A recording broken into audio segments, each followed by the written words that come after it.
Welcome to the Zoning Board of Appeals. Please silence any cell phones and note that this meeting is being taped by FCTV. Any private party recording this hearing, we need to be notified. You can come up to the podium and just ask for permission. I'll introduce the board. On my far right is Mark Finneran, who's a voting member. Scott Peterson, voting member. To my closest right is Frank Duffy, our clerk. My name is Suzanne Murphy, I'm chair. To my immediate left is Tony Petrucci, an associate member, and Nick Haney, and also an associate member. We have Noreen Stockman, our zoning administrator, and Ashley DeMello, the office assistant. The Zoning Board of Appeals is charged with applying the state zoning statutes as well as the town's zoning bylaws and reviewing and voting on each application. All decisions are made through the public hearing process. Our goal is to hear testimony from the applicants and the public and to allow a full and fair decision of the project prior to closing the hearing process and reaching a decision. Number one, to begin each hearing, the clerk will read the public announcement for the hearing and read pertinent information from the file. Number two, the applicant or applicant's representative will then have 15 minutes to make a presentation, but the time may be extended by the vote of the board. 3, the board will then question the applicant. And 4, the public will be invited to comment. Comments should be limited to 2 minutes and be strictly related to the proposal. All members of the public wishing to speak should wait to be recognized by the chair and should come to the podium. You state your name and your address for the record, speak into the mic, and it will amplify your voice and record audio for FCTV. And then we also have, if anyone has a comment, a public comment with nothing that's on our agenda for tonight, you're welcome to come up. We won't comment on it, but if you have anything you want to say to the board, you're welcome to come up. And other than that, we will begin. Does anybody have any comments? All right, so our first hearing is Foster Road, and the applicant has requested. You're speaking? Yes, ma'am. Go for it. We'd like a continuance, if possible, to a meeting in November, possibly the 21st of November, if that's possible. So, Madam Chair, we have also had a new filing by the attorney for the abutters appealing the determination of the building commissioner. So I would recommend that the board continue this hearing to the night of that hearing.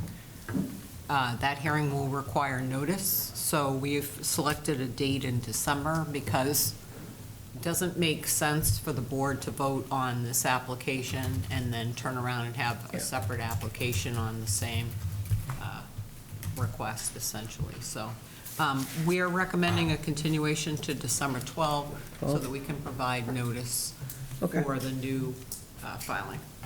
Is that November 12th? December 12th. Oh, December 12th, excuse me. Thank you. Is that We're fine with that. doable? Okay. Any motion? Motion to continue to December 12th. Second. We have a motion and a second. Any further discussion or anything? We're all set up here? All those in favor, aye? Aye. Opposed? None. And next up, we have a continuation, Carroll, which was already opened, 357 West Falmouth Highway, which was all staked out. I was hoping you'd say We that. appreciate it. Sorry it took 2 meetings to get it staked out.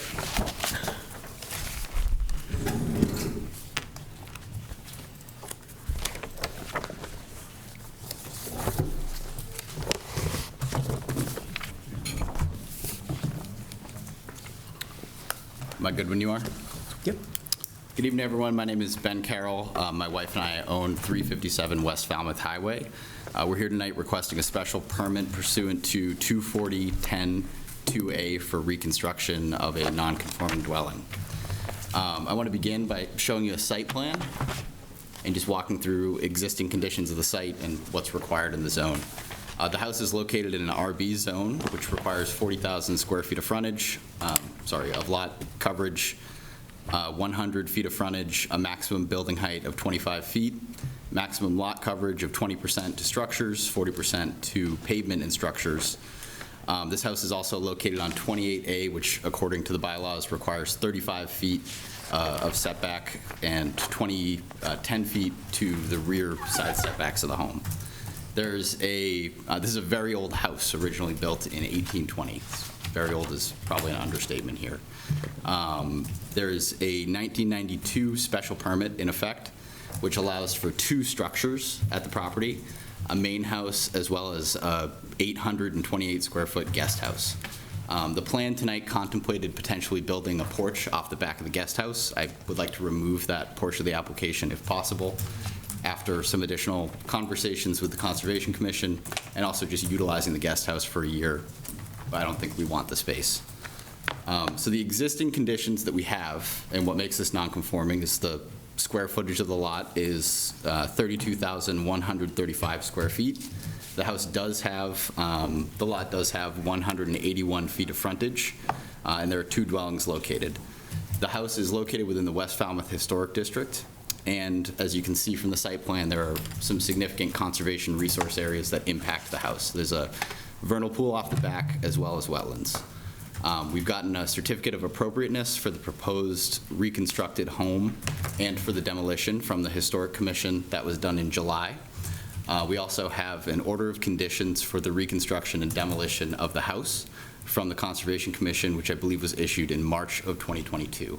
Now, this house has been redesigned since we saw conservation in '22, so we'll have to go back for reconstruction, but I've confirmed with that commission that we'll be able to move forward with demolition, and I've actually re-engaged our wetland scientist to seek an amended order of conditions.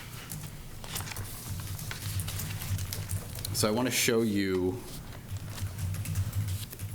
what the current house looks like and give you an idea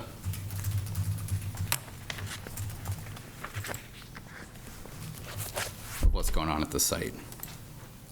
I'm hoping the PowerPoint works, but the photos might wind up being a little blurry.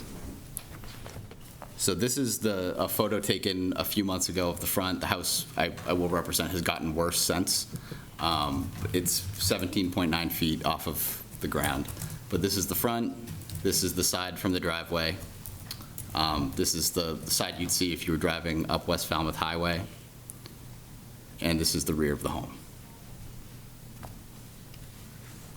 So we're proposing to reconstruct the house. The existing house is a 5-bedroom, approximately 2,200 square foot home. I have the exact square footage in the application. We're proposing to reconstruct a 3,200 square foot Cape Cod style home. We've received a certificate of appropriateness from the Historical Commission and worked pretty closely with them on the design. Their primary feedback was on lighting. And you can see the house. We've submitted, I think, a detailed application that includes the exact trim and color schemes that we'll be using. And changes to that, it's my understanding, have to go back before the Historical Commission if they were to be made. So we're proposing a 4-bedroom home. This is the first floor plan, which with the glare here, it's hard for me to tell if you can see it, but I think you can see it. It would have a 2-car garage, dining room, family room, breakfast nook, kitchen on the first floor. There are no bedrooms proposed on the first floor. Some of the feedback that we got from the Board of Health was that what's currently located in the front corner office could potentially be considered a bedroom for the purposes of Title V. I don't know how to address that, aside to say that I can assure this commission that it's intended to be an office, and you'll see when I show you the second floor, all the bedrooms are laid out in proximity to bathrooms, and they have closets. And what I'll tell you about the door, because I think one way that we could easily fix this is say, let's not put a door there. But my wife and I are both attorneys. We have a 4-year-old, a 3-year-old, and a 4-month-old, and we would very much appreciate a continued door on our office. This is the second floor of the home.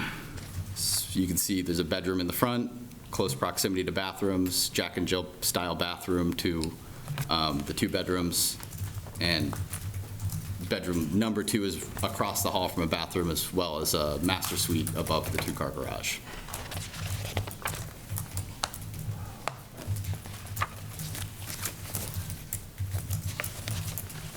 So I think this project has been designed and sort of pinged off just about every commission in Falmouth except for you. I hope that I've met your standards to the best of my ability, and that you'll determine this is an appropriate project under reconstruction of a non-conforming home. Thank you.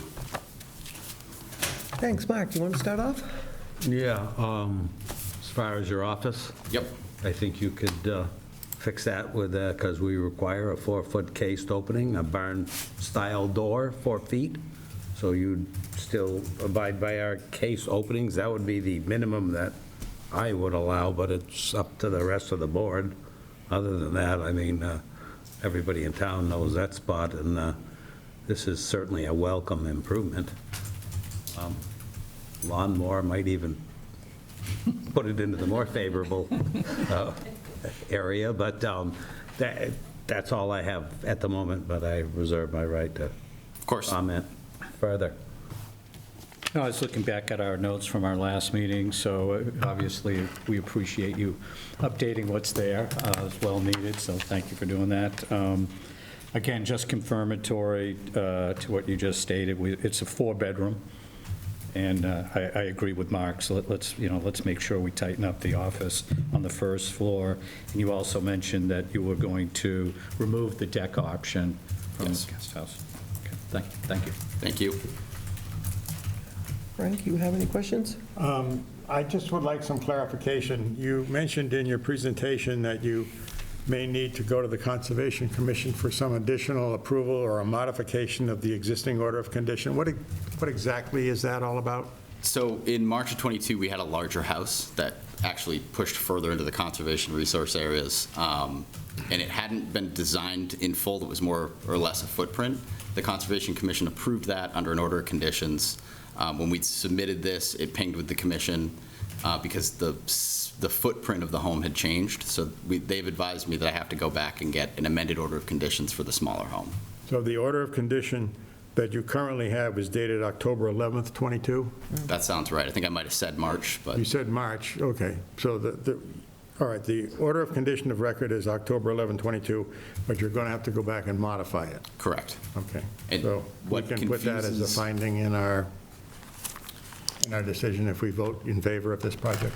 I think that that's fine. My primary concern right now is I'd like to get this demolished this season. I understand, we're not trying to argue Yeah, with no, that. that's fine. Okay, all right, thank you. Tony? Yeah, I think you might have mentioned this when you first came here.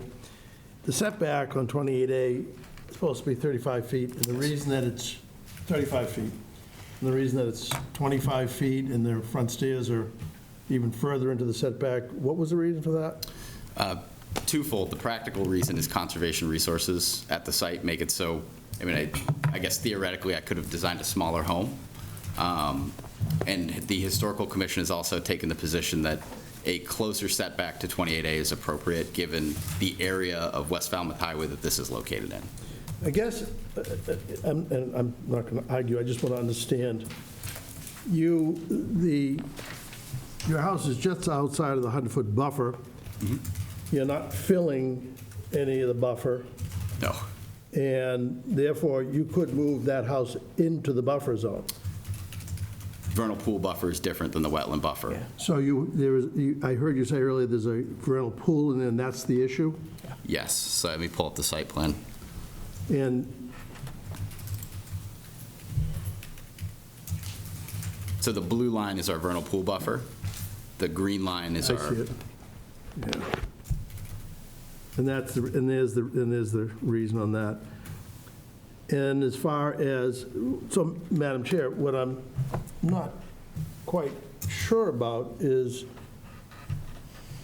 who has the purview on setbacks, the Historic Commission or this board? In other words, who's the one, are we going to have to waive the setback on this somehow? And I'm not sure how that's done. Who are we deferring to? Well, since I don't live far from here, down the end of the street, most of the houses in this area are 10 feet from the road. So They're all I think he needs a variance. a variance from that? Which is one of the 35-foot setback. Do you think so? And because there's a decision of the Historical Commission that in this particular location, a shorter setback is appropriate for historical commission purposes, I think we have grounds to do so. Okay, but you also have a pre-existing non-conforming Right. Yeah. dwelling. So we So the can- house Doesn't get into it. exists at 4 feet from the street. So we're actually So, improving it. correct. Yeah. So I would say, yeah, The it's old- just a that- special permit. That's because it's like 1820, and Yeah, they used to 1820. design them back then so you could spit tobacco out into the street and not on your own property. I like that. They also significantly widened 28A Yeah. at the expense of whoever owned this at the time. So I will say that that certainly answers my question. I appreciate that. Thank you. Absolutely. By the way, beautifully designed. Thank you. Nick, you have any questions? Yeah, I mean, I think it's great. I've driven by that place for a long time, and this will be a much-needed upgrade. It's definitely the ugly house in the neighborhood. I saw the roof cave in during one of those rainstorms, or I think it was, one of those weekends. I drove by, I was like, oh, boy. It's a motivating factor. Glad it wasn't me that had to tarp that thing. Anybody else have any further questions up here before we go to the public? No. Anybody from the public want to speak on this? Wow. All righty now. Noreen, do you have anything? Nope. Wow. Opposition. Put your surprise face on. Motion to approve with conditions? Maybe motion to close first? Motion to close, there you go. I'll second that. We have a motion to close in a second. Second. Any further discussion? All those in favor of closing? Aye. Opposed? None. Now you can make your motion, To Scott. approve with conditions. Second. With a second from Frank. All those in favor? Aye. Opposed? None. Great, thank you. It's a great How about project. some findings and Findings. conditions? Oh, Geez, I thought I was jumping ahead. I'm jumping. I'm jumping. All right, findings. Let's do them, Frank. Okay. Sign. Property is 357 West Falmouth Highway in West Falmouth. It's an RB zoning district. They've applied for a special permit under Section 240-10.2A of the zoning bylaw to raise and rebuild the existing non-conforming single-family residence. The existing structure has 2,282 square feet. There's a guest house of 828 square feet. The proposed structure will be 3,203 square feet, and the guest house will remain the same. There's a previous zoning board of appeals decision, Decision 105 of 1992, to allow upgrades to the guest house. The lot size is 32,135 feet, where in a zoning district where 40,000 is the required minimum. The street frontage is 181.5 feet, where 100 feet is required. The property has frontage on Route 28A, which is a state highway. Lot coverage by structure, existing 7.4%. It's going to increase to 9.6%. The limit is 20.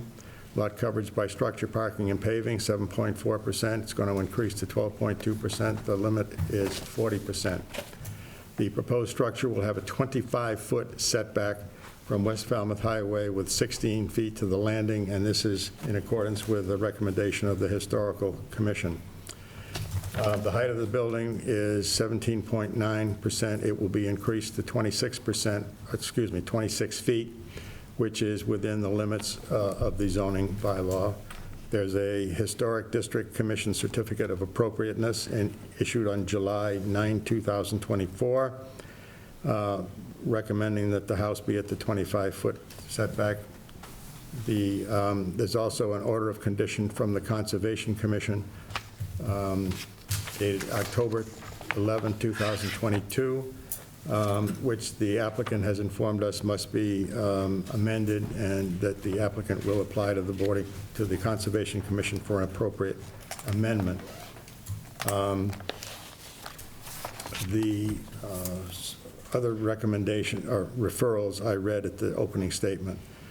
The new house will have the following setbacks. It'll be setback 25 feet, 25 feet from West Route 28A. To the north, the setback is 30.8 feet. That's to the abutter to the north. The rear is 110 feet, and the south, which is another abutter, is 86.9 feet. This is a special permit under 10.2 of the zoning bylaw. Pre-existing non-conforming structures may be extended, altered, or changed by special permit from the ZBA and shall not be substantially more detrimental to the neighborhood than existing, and we make a finding that it shall not be substantially more detrimental to the neighborhood than the existing structure. Also, under Section 240-12.1E, we find that the site is adequate in size for the proposed use. The site is suitable for the proposed use. There'll be no impact on traffic flow and safety. The neighborhood visual character will not be adversely affected. There's adequate sewage disposal as noted by the Board of Health. There's adequate utilities, and there'll be no impact on affordable housing. There were no no comments in opposed or no letters in opposition in the file. Does anything more have to be said about the, I may have missed this, the deck off the accessory building? That's a good point. The applicant at the hearing waived the deck on the guest house. Office on the first floor, too, right? That's a condition. Yep. It's a condition, yeah. In the opening. Can I just guess that the deck off the guest house not to be expanded as proposed? There is two There is decks off. an existing one that's going to remain, but the proposed new one is Correct. being dropped. Okay. Okay. And conditions. Concom, New certificate of condition from the Concom, and also the casement on the door for the bedroom. Office, so it cannot be used as a bedroom and will not be used as a bedroom. Four bedrooms, correct? four-bedroom. Yep. So, I mean, we're allowing a door on this which we heretofore never had. 4-foot casing? Yeah, but it was still a 4-foot cased opening. It's always been with no door. Yes. So, So I think, the other problem too is where this has to comply with Board of Health. So if this board gives him permission to install privacy, the Board of Health is likely not to approve based on the septic capacity. So I guess what I would recommend is, this board consider something like a cased opening or a lack of privacy, and then they can work with the Board of Health on what they can do or not. But I think you want to be consistent about what you're granting people, because otherwise you're going to have everyone asking Yeah. for the same thing, and the Board of Health is going to have an issue. What would your verbiage be, 4-foot I would just leave it as a cased opening and then. cased opening? Right. 4-foot cased opening. yeah. I can live with that. Because, Thank you. We haven't ever allowed any kind of a door, and I mean, I understand having children, but, I just want to ask this. So I have to go, pursuant to the conditions, I have to go back to get an amended order of conditions at the Conservation Commission. Right. Can there be Just something submit them. about, to get a building permit? Because that's been the sticking point with Concom. They've agreed that I can demo, but to get a building permit, I need the amended AOC. I don't know if we can do that here, but I just don't want to be prevented from demo without another round of approval from Concom. So we have no control over Yeah. conservation, so, our approval will be totally separate from their sign-off? Perfect. Yeah. Further conditions, all boards, I know a new water line has to go in, all referrals. Well, all right, on the referrals, engineering has recommended that all stormwater be contained on the property, that that there be an infiltration system for roof runoff. We've already discussed the Board of Health, where it's a 4-bedroom house and the office cannot be used as a bedroom. We've discussed the Conservation Commission. The Water Department has suggested a possible upgrade at curb and the meter in the basement, which I think you're going to include in your new house. The meter will be in the basement. Okay.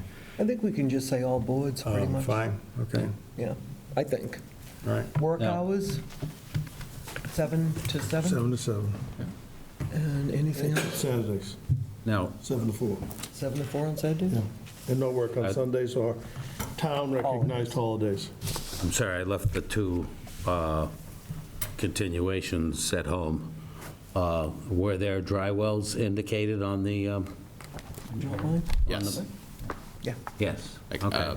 I just took the app. All right, that's, well, I mean, you have to comply with what engineering said anyway. Yeah, but like that's I what said, we I- just did the condition I of grabbed them and I left them on the kitchen table, so I can't check.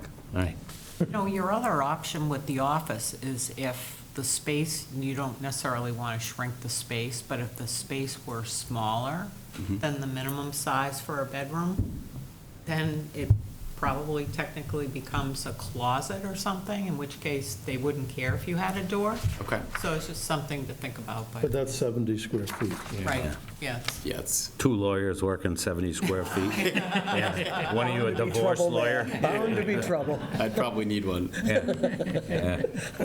Somebody might be moving out Or a pretty quick. barn.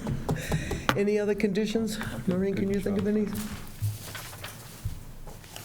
Can I just ask a question? And it might not apply to this, and again, I don't know if there was a door in the hall, would that be a way to squeak around this? Sorry to bring up. No, is there a doable I hallway? mean, if it was, sorry, I should ask this outside this room, I suppose, or not ask it at all. Maybe before we close, too, would be good. No, it's coming right from the front door. You want to look at this? No, Yeah, I think Noreen's suggestion's pretty good, too. Just do the encasement thing, I think. Any other conditions? I think we're good. Now we can vote. All those in favor of this good project, say aye. Aye. Opposed? None. Great, thanks. Thank you very much. Going to be improvement big time. Okay, now we move on to 10 Crown. Do you want the files?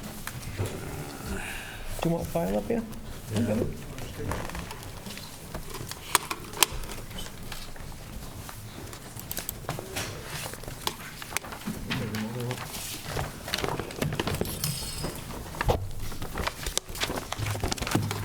Murphy's Law, it's going to be on the bottom. Yeah, probably. That's why I had that. Okay. Yep. Okay. Little Murphy's Law. Well, we just did Just did that one, so we Do you have Crown up there?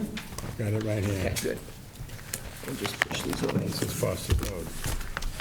Just double checking for the record, 357 West Falmouth Highway, which associate was voting member? Frank was first. Nick's on this one now. Find it? It was Foster Road, which is, here's Crown. There you got it? Okay. All of these files are red, so they all look alike. It's really Yep. nice. Got a color coding system. Well, the handwriting's in black ink, and it doesn't show up. You have to look at it very carefully. So this is application 8724.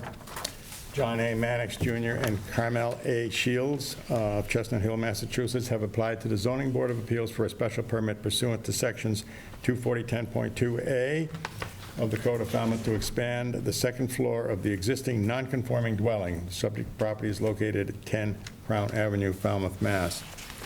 The property is in a RC zoning district.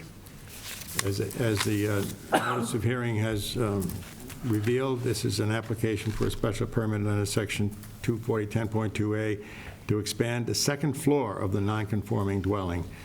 The existing dwelling is 1,329 square feet, and there's a 517 square foot cottage on the property. There is a previous, there are several previous zoning board of appeals decisions applicable to the property. 66 of 1988 allowed for a new foundation under the principal dwelling. And then there's two in the year 2020, 1920, to raise and reconstruct the cottage, and 4820, it's an administrative approval to add 2 dormers to the same.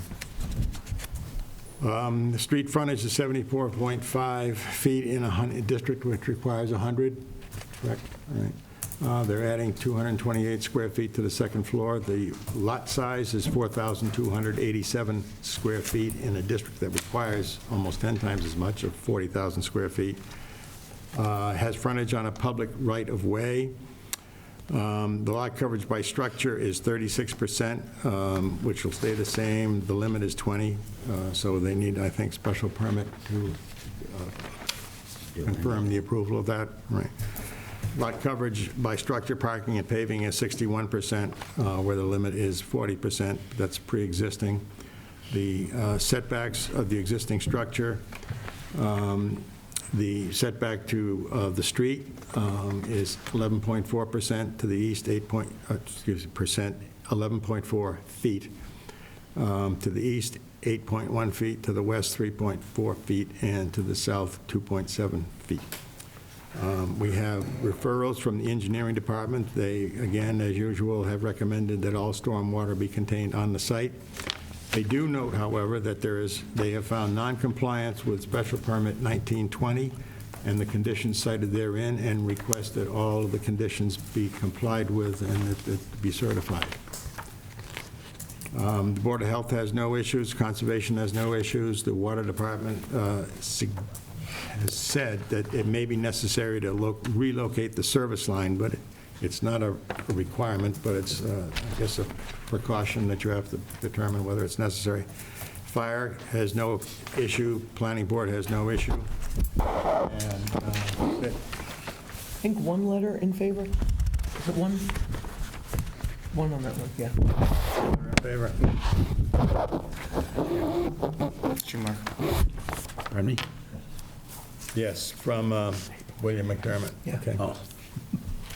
Well, second. Thank you. Good evening, Madam Chair, members of the board. For the record, my name is Kevin Clower. We're before you tonight representing John Mannix and Carmel Shields, the owners of 10 Crown Avenue. I'm joined tonight by Brian Foley and Joe Clancy, both from Clancy Construction. This is going to be a slightly different presentation for me because I think they're going to do most of the heavy lifting. I would just start by noting 10 Crown Avenue is really the highest point of Falmouth Heights. It's a small lot, has been noted, 4,287 square feet. And just in response to the reading of the comments, since the application, the property actually has been brought into compliance with the requirements from the 2020 special permit. I took a look at that special permit. It's actually been a complete change over the board. I don't believe there's any members of the board currently sitting that were on that application. But that special permit dealt with the raise and rebuild of the cottage, and what was done was they removed the cobble strip and the fence that were within the road layout, and that's both happened since the application was made. So I was kind of brought into this late because the submission had already been made, but I have some familiarity with the project, having done the 2020 permit. So I'm going to let Joe and Brian present, and then between the three of us, would be glad to address any questions that the board might have. Great, thanks. Thank you, Kevin. Good evening, board members. Joe Clancy. As Kevin so aptly said, we are here again for another special permit non-conforming to the second floor. We did not pull a building permit for the admin review from 2020. The homeowners decided that they just needed some additional changes. So that admin review, we considered it again, but Noreen thought that it was best to come before the board, especially with those conditions. So the cobbles have been removed. The cobblestones have been repaved in that area. And there was one other thing, DPW had asked for a sign. The homeowners put up a sign on a stake, and in talking with Scott at engineering, he said that they would prefer a double-sided sign. So yesterday I met with Jim Grady at Highway, and he is in the process of doing a work order so that there'll be an official Town of Falmouth sign that'll be two-sided that will be erected by the Town of Falmouth to comply with the last ZBA condition. So that's kind of like, bring you up to date. So just rolling now, we have a 1,329 square foot, two-story non-conforming house. It's 3 bedrooms with a finished basement, 2.5 full baths. The proposed alterations include a first floor remodel to the kitchen, and the major construction is the second floor renovation with 94 square feet addition to be built over the existing front porch, and then a 228 square foot addition to be built out over the existing first floor bay. We have no intention of increasing the footprint. We are, based on the plan provided, we are at 36%, and the proposed is going to remain at 36%.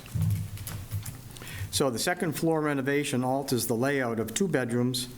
It updates 1 bathroom and introduces a second bathroom. on that second floor to service the master bedroom. We believe that the proposed work will not substantially be more detrimental to the neighborhood. The homeowners have done their best to comply with prior ZBA decisions. The lot size is 4,287.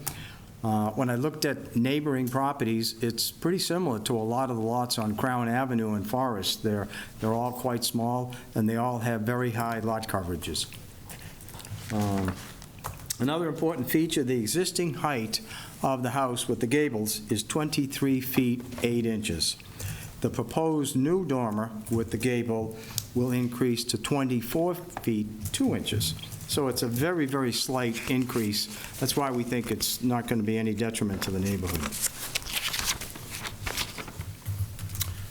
The plan also calls for a dry well in the front yard, and the plan also calls for 2 parking spaces in front of the primary dwelling and 1 parking space in front of the cottage.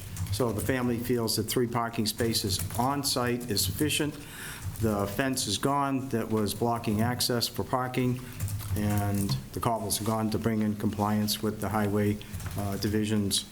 No cobbles in the road layout. Thank you. You're all set? Yes, ma'am.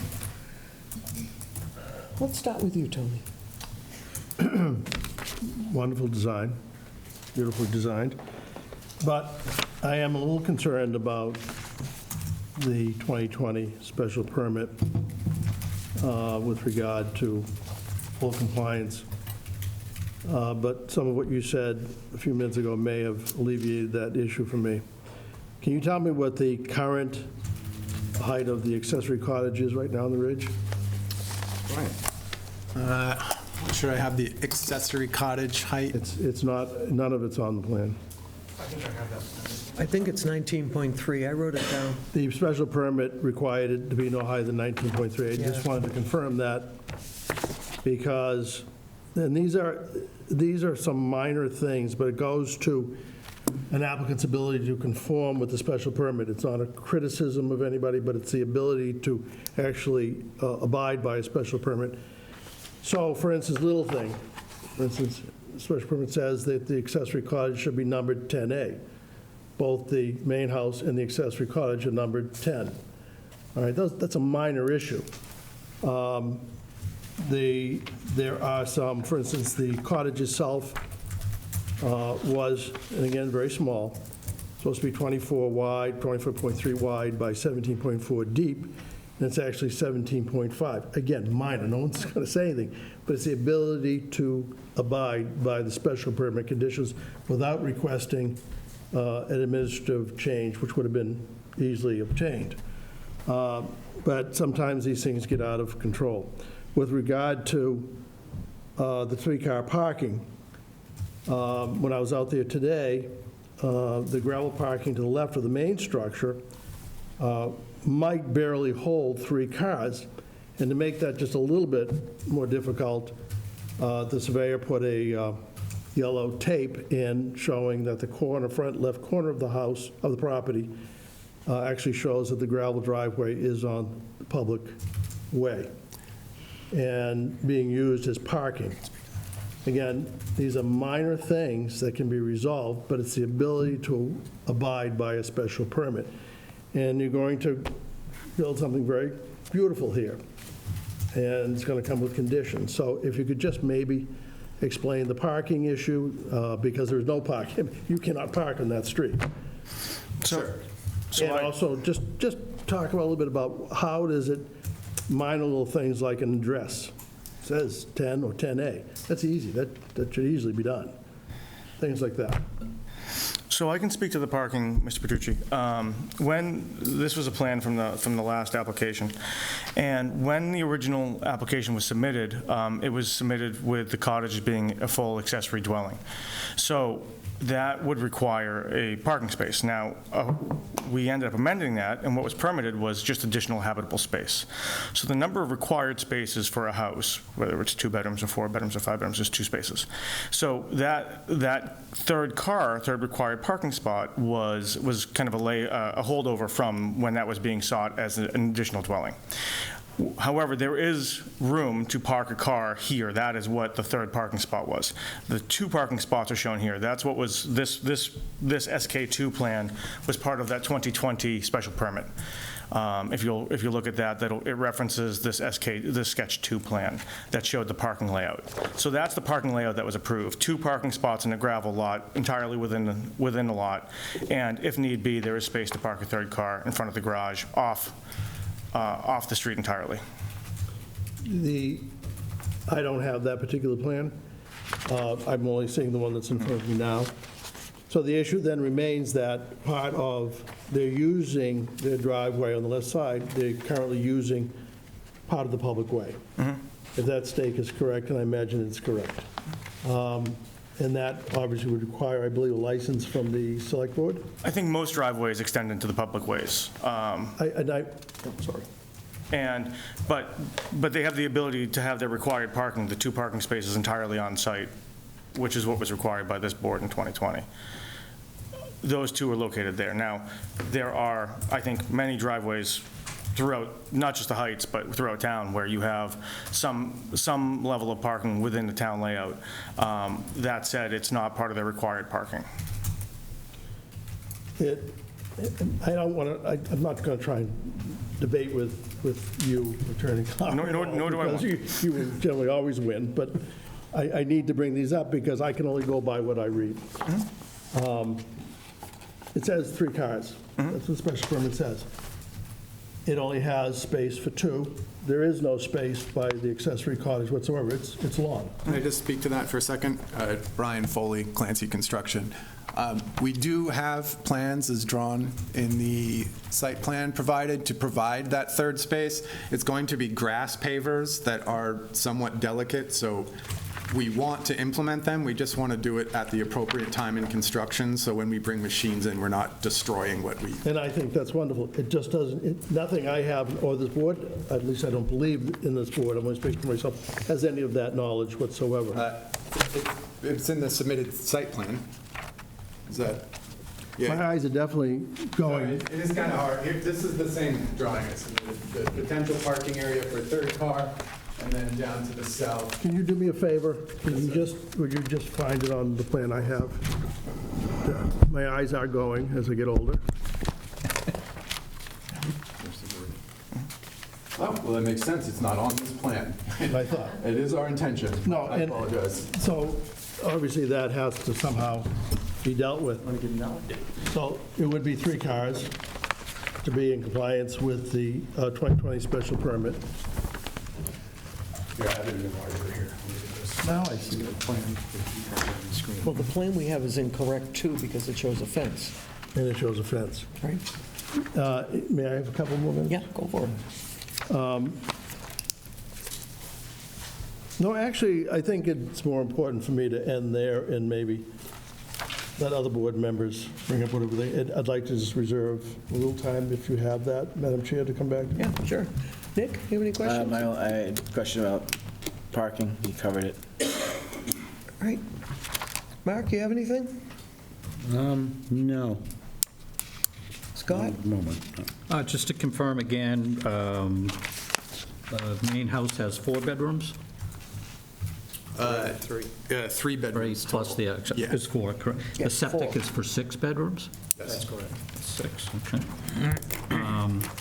Yeah, and just following up with Tony, obviously, if there's anything that was open, we would want to make sure everything's in full compliance per your earlier statement, Attorney Clower, that everything's been corrected prior to moving forward with any changes, so. And that could certainly be a condition, because I think as we look at the construction of this, as Brian said, putting in the grass pavers, I think if you did it now, you'd end up with a pretty significant eyesore for the next 6 months, as opposed to installing those in the spring, when the grass could actually grow into the pavers appropriately, would be, I think, a perfectly acceptable condition. Thank you. Frank, you have any questions? I do, thank you. I would just like to clarify the status of the cottage. You said, Mr. Clower, that it is not a separate dwelling, so it's not a rented cottage, it's considered... It's an extension of the habitable An space. extension of the habitable space of the principal structure. So, if there's somebody in the family they want to put out there, they can, right? The grandchildren. Grandchildren, okay. And it's not going to be used as a separate rental property. Okay, thank you. And that was part of the last permit. We came back and revised that to remove the cooking facilities from the cottage. If you review the decision, it notes there's 2 separate hearings, and at the second hearing, we submitted revised plans that removed those cooking facilities. That's fine, I just want to put it on record in this proceeding. I have a couple questions. How do we deal with the fact that the plan shows a fence and it doesn't show the third parking space? I think we could. What we have submitted. So there's a few ways. If the board is satisfied with the answers that we're giving tonight, you could condition it upon us providing you an updated plan, or we could, which reflects this, because this plan does not note a fence and does note the parking space. So that's one possibility. The other possibility is if the board felt that they needed to have this submitted first, we could work our way through any questions the board might have tonight and continue for the sole purpose of submitting that plan and coming back in a short time. Which plan does engineering have? This one? Sorry, what was the question? Which plan does engineering have? Which plan did they? Three-parking plan, Joe? That's a good question. I can't speak to what they have. I know we submitted our original site plan that the board probably has. I would say this. We all need to be on the same page. Right. So I would say, Ms. Murphy, that this plan was part of the 2020 permit and was approved, including an engineering referral. And all the plan that you're seeing here does is reflect that third parking space in front of the cottage. Okay. And my other question, I went today, and there was a car parked right out front illegally. I'm like, oh boy, here we go. And then the cobbles that are out in the corner, are those on town property? Go to the No, photographs. not the ones in front of the, I'll let you. yeah, on Crown itself, like.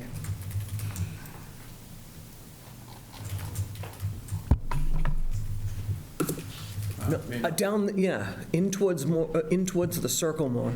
I have, They look like they're beyond the site, beyond. It looks like it's on town property to me, though. Probably, yeah. You may have, I think you may need a license for the ones out front. There, those. The curb They're there? cobble now, though. Property, yeah. Yeah. That was cobble when I went up there. There is a stake there. I wonder if that stake is the lot line. it is, but I think they're saying that we would need a license to maintain Yeah. those. Okay. Yeah, So we'd be happy to seek a license from the town. no for the purpose of biggie, maintaining yeah. those. I mean, like you say, a lot of people have, yeah. And that's all I have. Anybody, you want further questions? I just want to make a clarification on that. You were supposed to properly demarc a line where the property line is on that side, according to the special permit, and I think that was done by putting in a metal edging in that left side main house driveway, which still leaves use, and I'm not sure if we just covered that a minute ago, it still leaves the property's use of a public way, and you'd have to get a license for that. Is that what we've just covered? Yeah, I think that curbing is still I just closed the photo, so bear with me.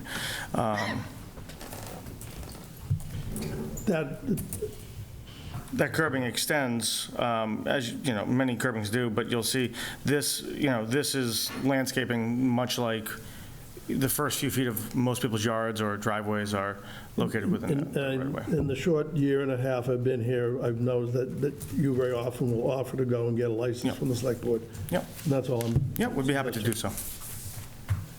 Nick, anything further? No. You all said you, Well, go for it. just when you switch that to habitable space and was permitted, is there a no rental condition in there? I think there may well be as part of the 2020 special permit. I have it here, so bear with me for a second. But if there's not, We just added tonight, yeah. yeah, we'd be happy to have that added as a condition, that not to be rented separately from the main property.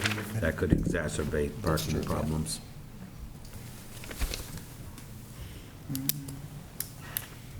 It says the cottage shall remain as an accessory to the main house, and it's conditioned that there be no cooking facilities within the cottage, and then says the cottage will be limited to a single bedroom.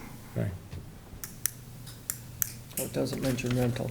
But making it accessory to the main house, I think, is the idea, but that certain would be okay with that as a condition. Anybody else have any further before we go to the public? No. Anybody from the public want to comment on this? Wow. All right. Motion to approve. Close. I think we can. Do we have any other questions before we close, though? I don't have any. No. I do think we need a new plan, and I wrote down to submit, we can do a condition, that I wrote down, we need the cottage height on the plan. We haven't come up with that yet, that I heard. We need to show a number on the cottage, It's the same, right? 10? 10A. 10A. We need to have the parking space shown. We need to have the fence go away. We need to have the two-sided sign shown, I think, on the plan. I would just, with That could probably just go with conditions. I think I'd rather have it as a condition because. I think you're right. Because DPW is going to be the ones to install No, it. I think you're right. I agree. Madam Chair, you said you inspected the site, so I think you probably saw that the fence is gone. Yeah, I did. And the cobbles are I gone. was just wondering how we address it when this is the plan we're dealing with and it's on there, and the parking space isn't, so. Thank you. So we just need to fix those on the new plan, I I'm think. taking some notes so we can make sure we get the site plan revised and submitted. Condition it accordingly. with the new plan. Yeah, and submit, make sure everyone, engineering has the new plan too. All right, so you made a motion to close, did he? Absolutely. And you seconded? Yes. Motion to close and second? You're on this. All those in favor? Aye. Opposed? None. All right, take it away, Scott. Motion to approve with conditions? Second that, too. All right, we have a motion and a second. Let's do findings, right? Okay. Property is located at 10 Crown Avenue in Falmouth Heights. It's located in an RC zoning district. They've applied under Section 240-10.2A of the zoning bylaw to expand the second floor of the non-conforming dwelling. The dwelling at the present time has square footage of 1,329 square feet. It will not increase in size. Footprint will not increase. There's a cottage associated with an accessory to the principal dwelling, which has a footprint of 517 square feet. There are several outstanding zoning board of appeals decisions applicable to the property. Decision number 68 of 1988 allowed for a new foundation. Decision 19 of 2020 allowed for the raising and reconstruction of the cottage. And decision 48 of 2020 allowed, it was an administrative approval which allowed the addition of 2 dormers to the second floor of the cottage. The proposal is to add a second floor addition, or not an addition, but extend the second floor to by 228 square feet. Again, not increasing the footprint of the building. The lot has a size of 4,287 square feet, which in a district which requires a minimum of 40,000 square feet, so it's clearly a non-conforming lot. Frontage on the street is 74.5 feet. In a district that requires a minimum of 100 feet frontage. There's a public way. Crown Avenue is a public way. Current lot coverage by structure is 36%. In a district that limits it to 20, there'll be no change. The lot coverage by structure, parking, and paving is currently 61%. In a district that limits it to 40%, there'll be no change. The setbacks will not change. The height of the building will change slightly from 23 feet 8 inches to 24 feet 2 inches. The engineering department has recommended that all stormwater be contained on the subject property and noted that it's necessary to comply with conditions in the previous zoning decision, number 19 of 2020, and the applicant has admitted here at the hearing that they will submit a new plan which shows that all conditions of that special permit 19-2020 will be complied with, correct? Okay, and that includes parking space, fence removal, and some landscaping features that may require a license from the Board of Selectmen. There was also a representation at the public hearing tonight that the cottage is an accessory structure to the principal residence and is not a separate rental unit and will not be used for the same purpose, for that purpose. We have, Board of Health has no reported issues. The septic system is okay as is. The Conservation Commission has no reported issues. The Water Department has raised the question of the relocation of the service line, which we leave to the applicant and the Water Department to determine whether it's necessary. Fire Department has no issues. Planning Board has no issues. And there's no noted opposition at the public hearing. Now, under Section 240-12.1E of the Falmouth zoning bylaw, we are required to make certain findings to grant a special permit. We find that the site is adequate for the proposed use. It is suitable for the proposed use. There's no adverse impact on traffic flow and safety. There's no impact on neighborhood visual character, views or vistas. There's adequate sewage disposal, there's adequate utilities, and there's no impact on affordable housing. Nice. Fine job again. Thank you. And conditions, all boards, work hours, Just with all boards, I just think it's important to note that the water was more of a suggestion. A recommendation. And to be worked out. Correct. Well, that's what Mike defining that you're going to work with the Yeah. Water Department to work it out. I just don't want a condition saying all boards and then Okay. conflicting. okay. New plan? Yep, the new plan, license. Make sure you meet with the DPW for the sign. Work hours, 7 to 7, 7 to 4. License. Yeah, I just said that, didn't I? Yeah, license. Any other ones you can come up with? Post the proper address. Oh, yeah. And that should probably be on the plan, too, no? Yeah, we can note that on the plan. Yeah. And easy enough to put an Yeah. A on Yeah. About rental. It's in. The finding, you made the, Yeah. We can put it in condition, too, though. you can do that, Yeah. sure. No short-term rental, yeah, we can do that. Installation of the third parking. Installation of the, Well, I think that falls into per plan. yeah, on the plan, yeah. It doesn't mean we need to install it before construction, right? Just, No. okay, thank you. What, may I ask a question? Yeah. Well, it's closed, so Oh, that's right, so.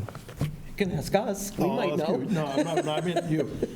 When we talk about per plan, and New the... plan. But when we talk about a new plan, we don't have that. How are we depending on that plan? Is it an administrative, so it's administrative, okay. Yep. I think that Ms. Stockman would likely not issue the decision until receipt of the plan. Thank you. Yep. We're in full compliance with all previous special permits prior to issuing the new Yeah, plans. that's a good condition, good. Yep. Anybody But else? except the parking, right? Because we won't be in compliance with the parking. But we will. No, you will be, because it's the same one that, So it's a condition of Yeah. the special one that we come into full compliance. it'll work out. It's good. We're It's a good. good You're project. okay with that? Yes. Thank you. Yeah. Everybody's good up here? Noreen, anything else? Noreen, you all set? Good. Okay, all those in favor? Aye. Aye. Opposed? None. Thank you Great, very thanks. much. Good project. All right, we're moving on. We now have Rudenhauer, 276 Central.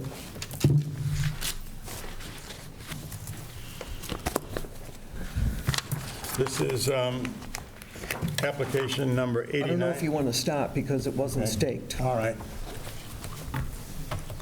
Did- I'll, Mark, if you want to bring Defer to that the up board. for us, Yeah, please? our application and our staking policy, I can see there that you had it properly surveyed and staked, but the garage itself is just, well, it's not properly staked, and it wasn't done by a surveyor. I believe it was done by the builder, and that's, he's not a PLS, so. Okay. We have strict rules we're trying to abide by here, and I made it clear last week I would be a no vote on this, so that only leaves you one more no vote, and then you're stuck for 2 years, so I think if you could just Get it staked out. get it staked out and get a continuation. You have to wait for a third to say that? That doesn't make sense. Okay, thank you. We need to get We need a, do you have a here. date? Yeah.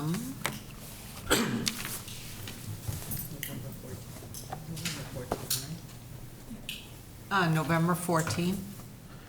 Is that okay with you, November 14th? Let's see. Number 14.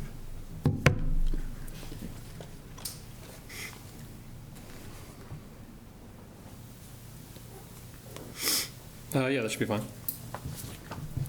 And we need it staked out like a week before, so you got to kind of Yeah, it's staked. get it moving. Yeah, yeah. The lots, the corners are staked now, but, Yeah, but not the garage part, yeah. yeah, just the concrete guy came by and staked it. So I just need to get the surveyor to. Survey guy got that. I took those stakes out to mow the lawn. Have him take pics. Oh, is it, Wouldn't hurt. He's got a phone in his pocket, I'm sure. okay. Never hurts. We're going to Like, have show them up take anyway. pictures. Yeah. He doesn't. Well, I will. What's that? Of the stakes. We're going to show up anyway. I will. Of the stakes, yes, sorry. Take pictures of the stakes? Yeah. Oh, okay, all right. So a motion to continue to November 14th? Second? We have a motion and a second. Any discussion? All those in favor? Aye. Opposed, none? It's you? Good. All right, we're moving on. 15 Beaman. This is application 90 of 2024, submitted by Seth Adams. He has applied to the Zoning Board of Appeals for a special permit pursuant to section 249.5A of the Code of Falmouth to allow renovation to the existing dwelling and 6 accommodation units, 5 units in the existing dwelling and 1 unit in the existing cottage. That's, I'm reading out exactly from the public notice. The subject property is 15 Beaman Lane in North Falmouth, Massachusetts. The property is 15 Beaman Lane, North Falmouth. Starbuck Holdings LLC, I believe, is the owner, and Seth Adams is the representative. The zoning district is B2, that stands for Business 2. The special permit is under section 249.A of the zoning bylaw to renovate existing units. It's in the Rands Canal Overlay District. There's a previous zoning decision of the Zoning Board of Appeals. It's Decision 101 of the year 2001, which permitted an addition to the catering business with an address of 5 North Falmouth Highway, which is the same property as 15 Beaman Lane because the property is at the corner of North Falmouth Highway and Beaman Lane. The lot has a total lot coverage, excuse me, not lot coverage, the size of the lot is 27,405 square feet, has 214 feet of frontage, which I believe is on North Falmouth Highway. Is that correct? Yes. Well, no, the 214 feet is on Beaman. It's on Beaman? Yes. Okay, it wasn't clear. All right. So the 28A is a public state right-of-way, and Beaman Lane is a private way, so it's at the intersection of the two. Current lot coverage by structure is 11.6%, and it's going to increase to 12.4% in a zoning district, which is B2, which allows 40% lot coverage by structure. Lot coverage by structure, parking, and paving is currently 24%. It's going to increase to 32% in a district which allows 70%. The existing nonconformities are the setbacks.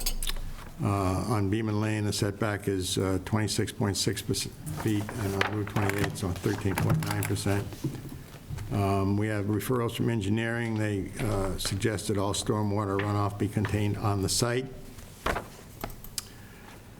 The Board of Health has submitted just today, actually, a referral, which I'm going to read the entire referral because it's rather long and somewhat complicated.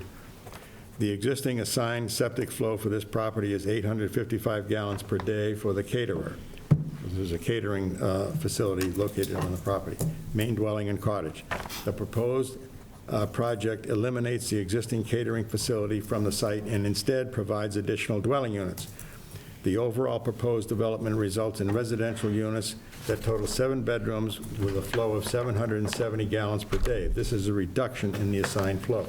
The proposed septic system will need Board of Health approval for the requested setback reduction from the proposed leaching area to a wetland, from the required 100 feet down to 77 feet as stated on the February 2022 plan. The property is located in the Rands Canal watershed and may be subject to a future requirement to install denitrification technology once the watershed plans are finalized, which sometime in the future, not known. The Conservation Commission has, my note from looking at the file is that they have not yet issued an order of condition for the property. Is that true?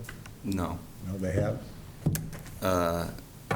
It says not yet. That's, Yeah, so they have, well, we can get to that during oh, the okay, hearing. I'll address your All right, no, your fine. comment, yes.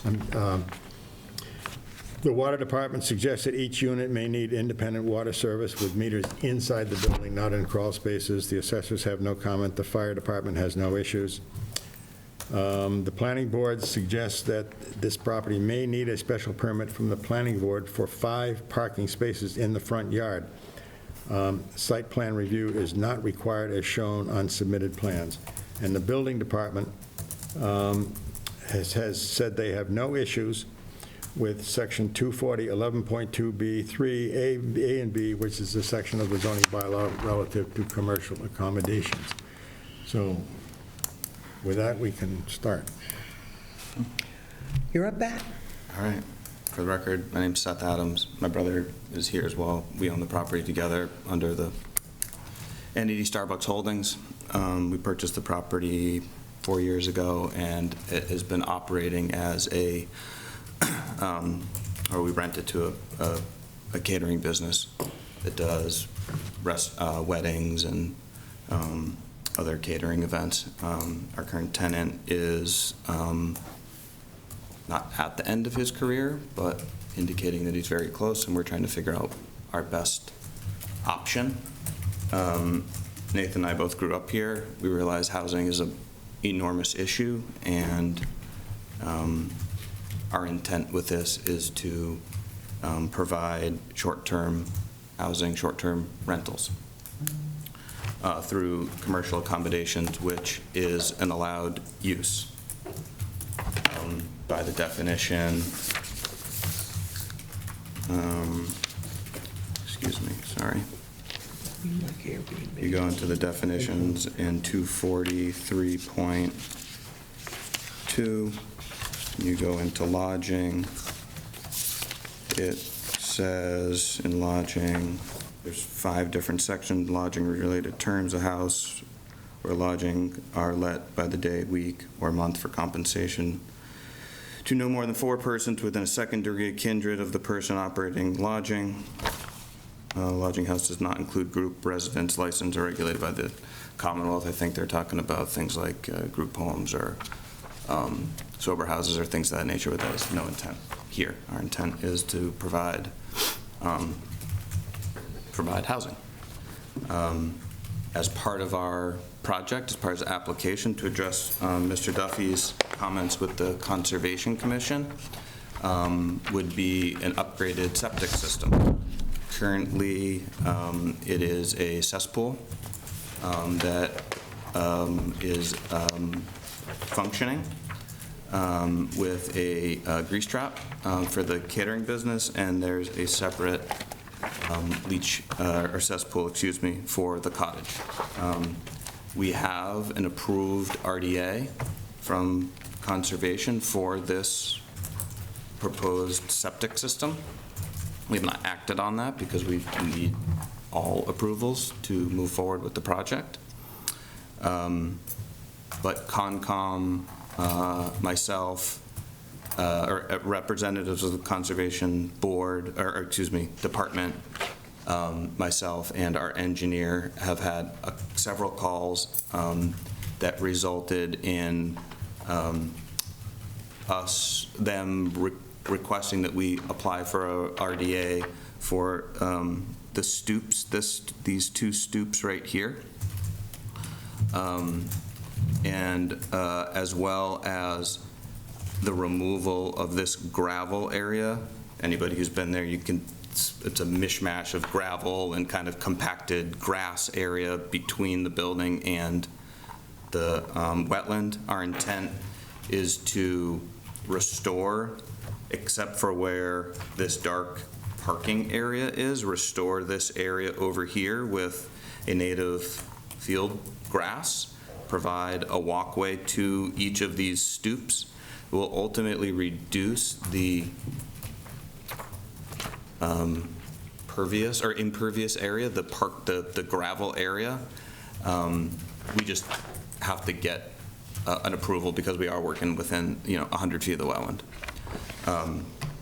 But in conversations, it doesn't seem to be any sort of issue. I think the bigger hurdle for us 2 years ago was the septic system, and again, that was approved. We are not outside of these stoops or steps in this access or egress set of stairs here, which I can show you in the plans.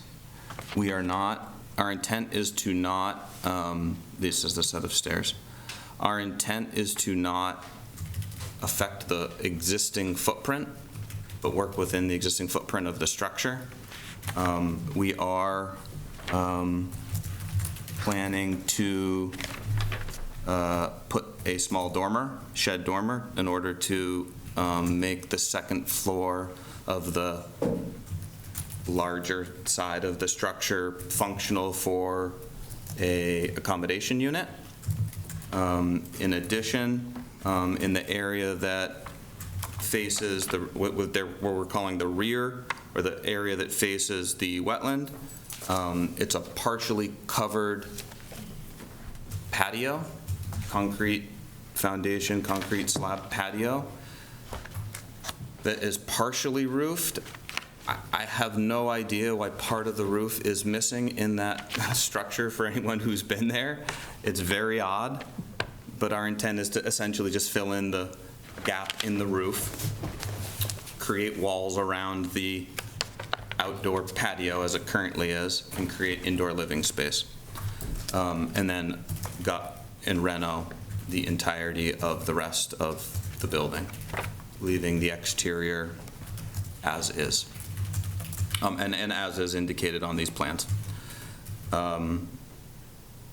From a zoning perspective, we are seeking something far less than is technically allowed by the lot area. The lot area is 27,405 as noted.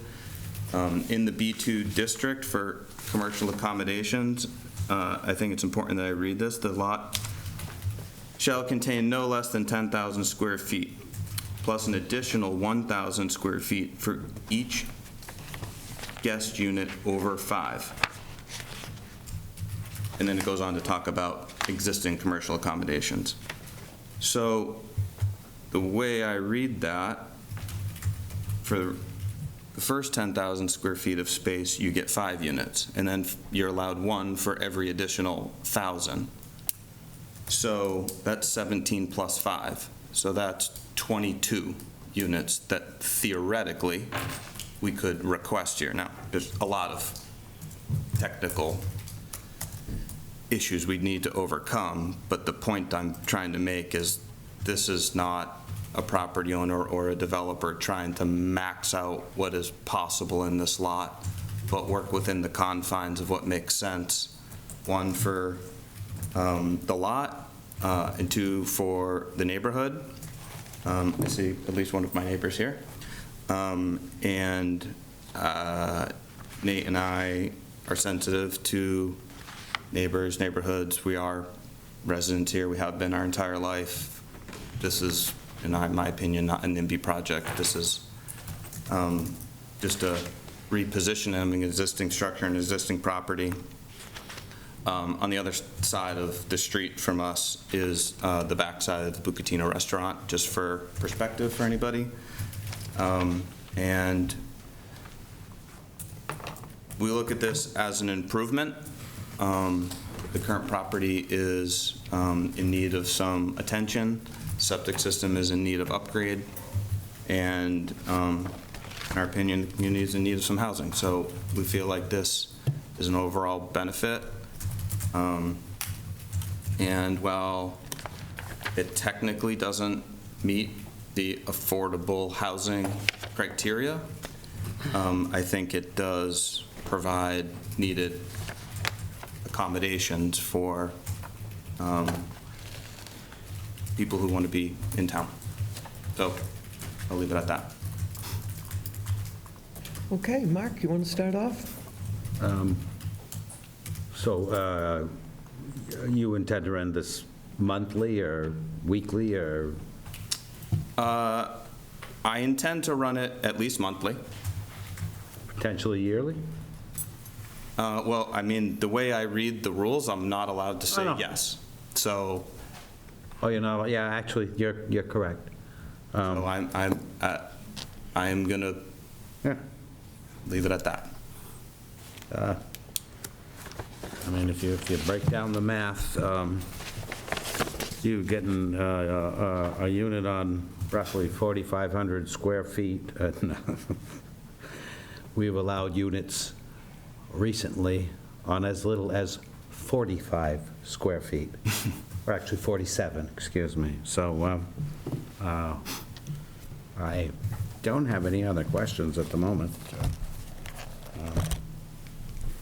I think you're quite within your rights and abilities. Thank you. Scott? I'm trying to find it. I thought I read something about a sprinkler system, but I can't. That would be in the Mass Building Code. Anything over 2 units per structure would require a sprinkler system, so that is our intent. Okay. And I've never built aside from that, so we will require a fire service, which is kind of inferred in the water department's or the DPW's comments. It also says 4 separate water meters or 4. That's typically not how a multi-family structure is done. It's one service that is sized properly to accommodate the amount of flow that would come from the plumbing fixtures, and then there's typically a master meter in there. But we'll abide by whatever the DPW requires of us for water service. Wouldn't it be overridden by the fire department for the necessary volume to? You get, The but sprinklers. the way it works, you don't cross the fire suppression service and the domestic service. Yeah. So you'll have 2 separate pipes, so they won't cross connect. There'll be only 2 separate lines coming in from the main that's in the road. So there'd be, But we would defer to the DPW and do as they require. On the second floor apartment, you had an outside egress, is that correct? That was in between the 2 buildings? That's this thing right here, yeah. It's a little like nook in the Right. structure right now, and it'll be a outdoor exposed, because we need a secondary means of egress from the second floor apartment, and that's, or dwelling unit, and that's what that is, the interior, there's an interior stair. Yeah, no, I see Here. that now. Yeah. Okay. Could you go back to the septic system layout that we started? Yep. And in your discussions with the Board of Health, there was a mention of a potential denitrification. So is there capacity on site for the denite system, which is? According to our engineer, yes. I mean, that note that the Board of Health brought up is, it's an overarching, there's some vague language, and it's actually noted here in, it is noted, it might not be on this plan, but there's some comment to that. A lot of comments on that one. I know, this plan is extremely busy, but it's a Title V thing. Right. not a town issue, and we're poised to be able to address that as Yeah, pretty much. To build it with the space between. Right. New plans, usually now there's a delineation of the D-night potential, so if we could get that, that would be nice. And you did mention that you're going to remove the 1,000-gallon grease trap, that's going to be removed. Yeah, that's not, It's on the site plan that I, oh, it's right here. yeah. Yep. So, yeah, so we remove that, and then this is the new kind of septic line to the new tank. No, good project, thanks, appreciate it. Thank you. Frank? Mr. Adams, when I looked at the plans for the first time, the first thing that came to my mind is that you were creating multifamily housing. So I was a little surprised that you're today saying it's going to be commercial accommodation. Now, you've applied under 249.5A, which says commercial accommodation units may contain cooking and housekeeping upon the board's determination that the allowed amenities, that's cooking and housekeeping, are customary to guest units and will not change the nature of the use as commercial accommodations. So you've applied under a section of this bylaw that requires you to maintain the use of the property consistent with the definition of a commercial accommodation. But how are you going to do that? Because you've got these apartments, some of them have multiple bedrooms. You're probably not going to be renting to families. You may be renting to like roommates. How are you going to control a month rental when you've got 4 or 5 people or 3 or 4 people living in the place? Well, who's to say that there's 4 or 5? Well, say you've got 2 bedrooms, so you're going to have at least 2. 2. All right? Sure. Now, they may or may not be related.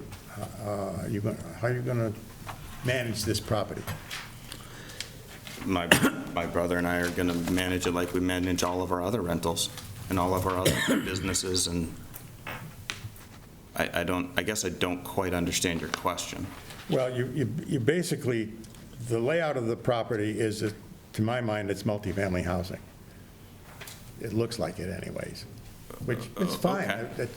I think you probably could have applied for that, but you didn't. I couldn't have. Okay. But then in answer to Mr. Finneran's question, you're going to have monthly rentals. Sure. So I just see kind of an inconsistency there, and if you think you can handle it and you've given us assurances you can, well, that's what I'm going to have to accept, but. Can we condition that no one-year yearly leases? Well, the bylaw says that because he's putting cooking and housekeeping facilities into these commercial accommodation units, you cannot change the nature and use of the property as commercial accommodations. Now, commercial accommodations are for the rental to transient guests, like a motel, hotel, or an inn. So I think there should be some condition in here that prevents this from effectively becoming multifamily housing. That's just all I'm saying. Now, when I did my site visit up there, I thought the Beaman Lane and your property was loaded with automobiles and cars. How are you going to control that once you start to make this essentially a residential property? I mean, it's a little unfair to me to point the blame at others who I don't think are here, but. I'm not blaming you. No, just, I don't think you are, by the way, thank you. But there's a extremely busy restaurant across the street of a private road that struggles with parking. That's not my problem. Well, it will be your problem if they continue to park. No, just let me, if I can finish. All right. I hear you. You're right. I haven't done anything to stop them from parking on my property up to this point, because I haven't had a reason to. Mm-hmm. This project would create a reason to, and it would be my responsibility to manage the parking. Now, it's in the plan, and I've attested to it in this hearing, that I'm going to reduce the amount of area that would allow for parking of cars.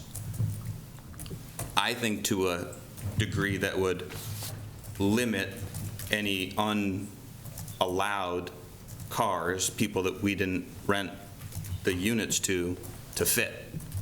And that frankly is Nathan and I's intent. There's 7 bedrooms here.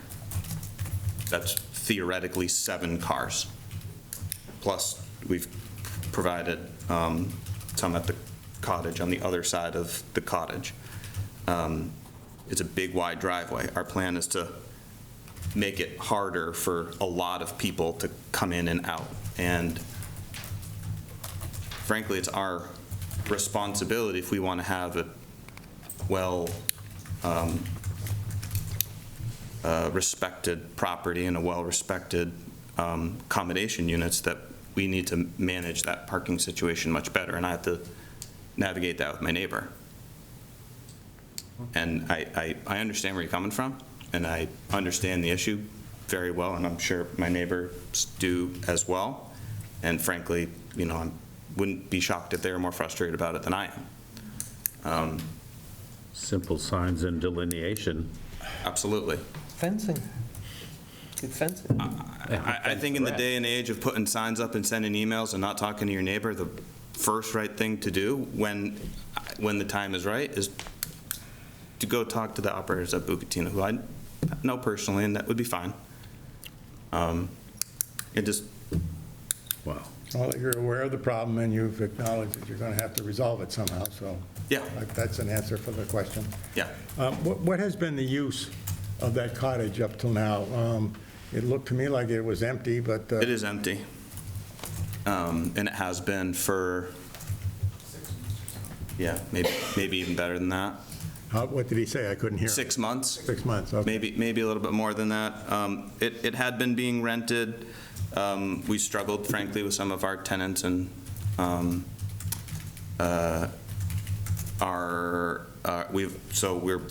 as part of the septic upgrade, because we've had some problems with the plumbing, so we've just stopped using it altogether. Again, until we get everything up to snuff.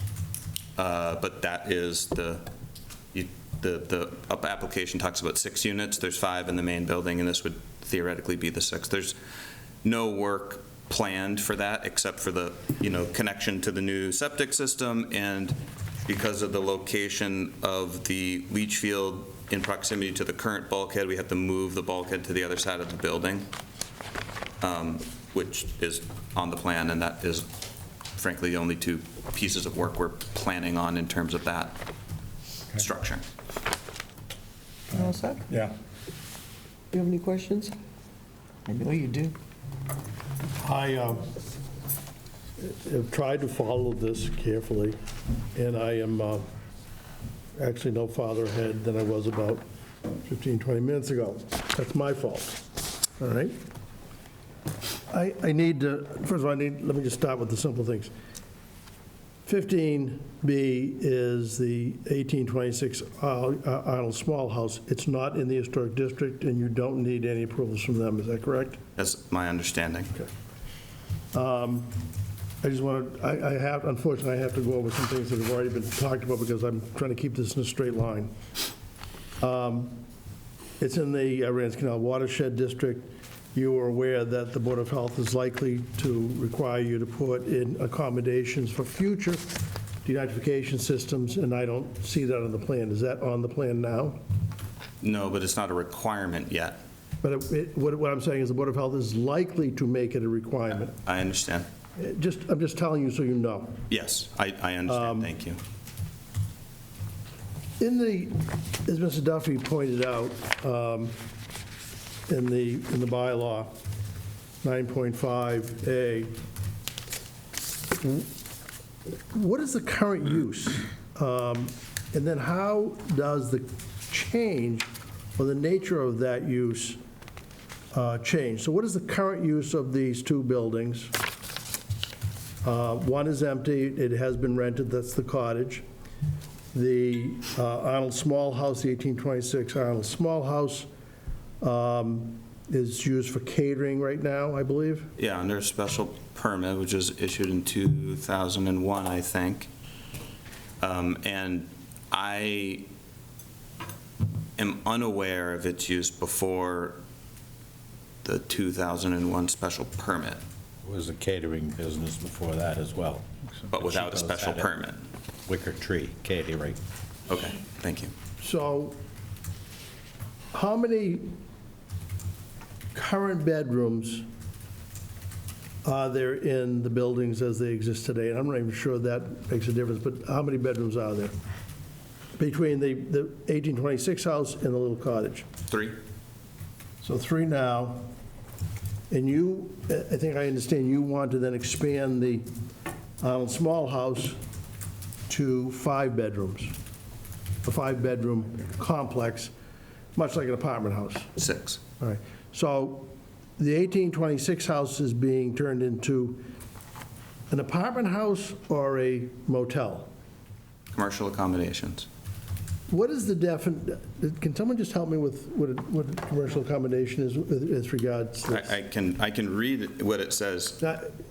Yes, go ahead. Because I'm confused. Totally, I am too. I want to say it first. In the front, in 243.2A, commercial accommodation. Let me get my book out. What page are you on? I don't know what page of the overall, but 243.2A. 3.2A. It says. 9.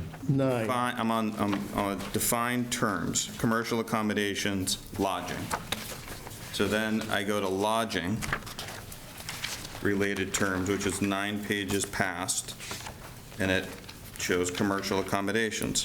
Premises for rental to transient guests, including boarding, lodging, or tourist home, motel, hotel, or inn. Then it goes on to say boarding house, a lodging house in which meals are served for compensation to the guests or others. Guest unit, a room or suite of rooms in a commercial accommodation suitable for separate rental. Lodging house, a house where lodgings are let by the day, week, or month for compensation to 4 or more persons not within second-degree kindred to a person operating the lodging house in accordance with MGL 14022-23. A lodging house does not include group residence licensed or regulated by agencies of the Commonwealth. And then it goes on to say rooming house in accordance with MGL 111, 199B, every dwelling unit or part thereof that contains 1 or more rooming units in which space is let or sublet for compensation by the owner or operator to 4 or more persons not within second-degree kindred to the person compensated. Rooming units shall mean the room or group of rooms let to an individual or household for use as living and sleeping quarters. Pretty clear. I mean, I don't even know why you had to ask the question, frankly. I've known that. I've been committed to. So then you turn to the use tables, 6.2, but where in the use tables is all of that allowed? May I turn to the zoning administrator, or am I too early on that? Where in the use table? 10,000 feet, he can have 5 units, and he can have a unit for every 1,000 feet beyond that. So technically, he could have 22 units there, I believe, would be I correct. think I heard that in the beginning. Yeah, that's my rough math.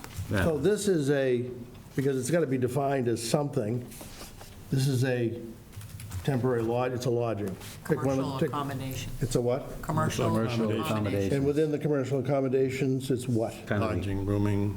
lodging. It's It's just commercial accommodation. Short-term. I think. Yeah.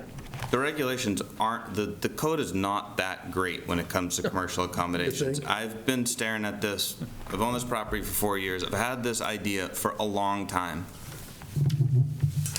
I've struggled with, Yeah. there's so little in the code to go by. I feel like we're well within what is written down.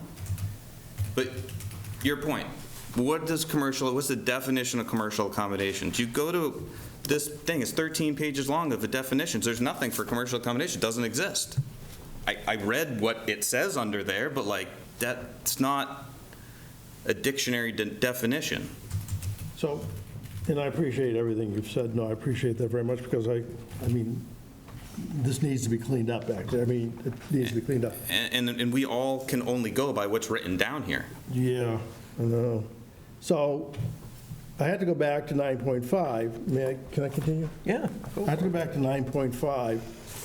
It says, commercial accommodation, and you read this earlier, units may contain amenities for private cooking and housekeeping only as the zoning board of appeal allows by special permit and upon the board's determination that the allowed amenities are customary to guest units.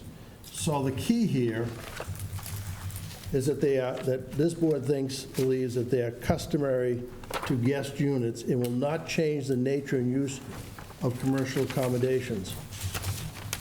And I will need someone to explain that last part. So this board has to be convinced of all of that, and I frankly, I'm not sure.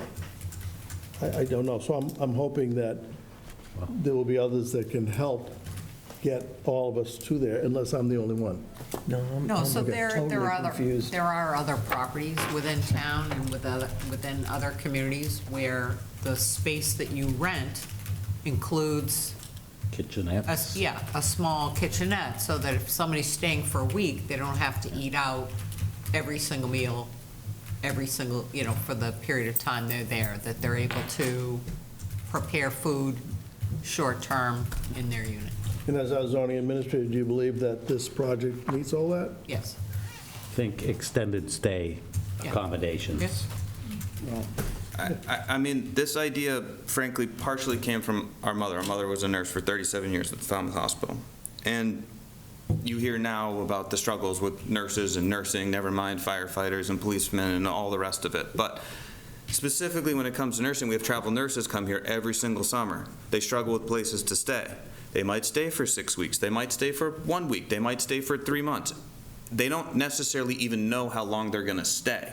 They don't know how long their assignment is all the time. May I ask, so are you declaring this workforce housing, affordable housing? I cannot. So he is limited also within the definition for what he's going to provide. So what he's stating is it's commercial accommodations, and that, he can lease for a week, he can lease for a month, he can lease for a month and then add another month on, as long as it stays within that definition. So then it goes back to Mr. Duffy's question on this, how is he going to manage people going in and out of there with these bedrooms all conjoined in like a big dorm area? They're separate. Yeah, it's not, when I think of dorm, I think of my college, I think of walking down a double-loaded corridor to rooms that have either bathrooms or they don't have bathrooms, where everybody comes out of their room into a common space and they're still within the structure. That is not this. Everybody has their own exterior entrance. So from getting all of the people that would stay in the 6 bedrooms that are in this larger structure, they don't all, sure, could they congregate in the parking lot or something, going to their car? I guess so, but there's no common area within the structure.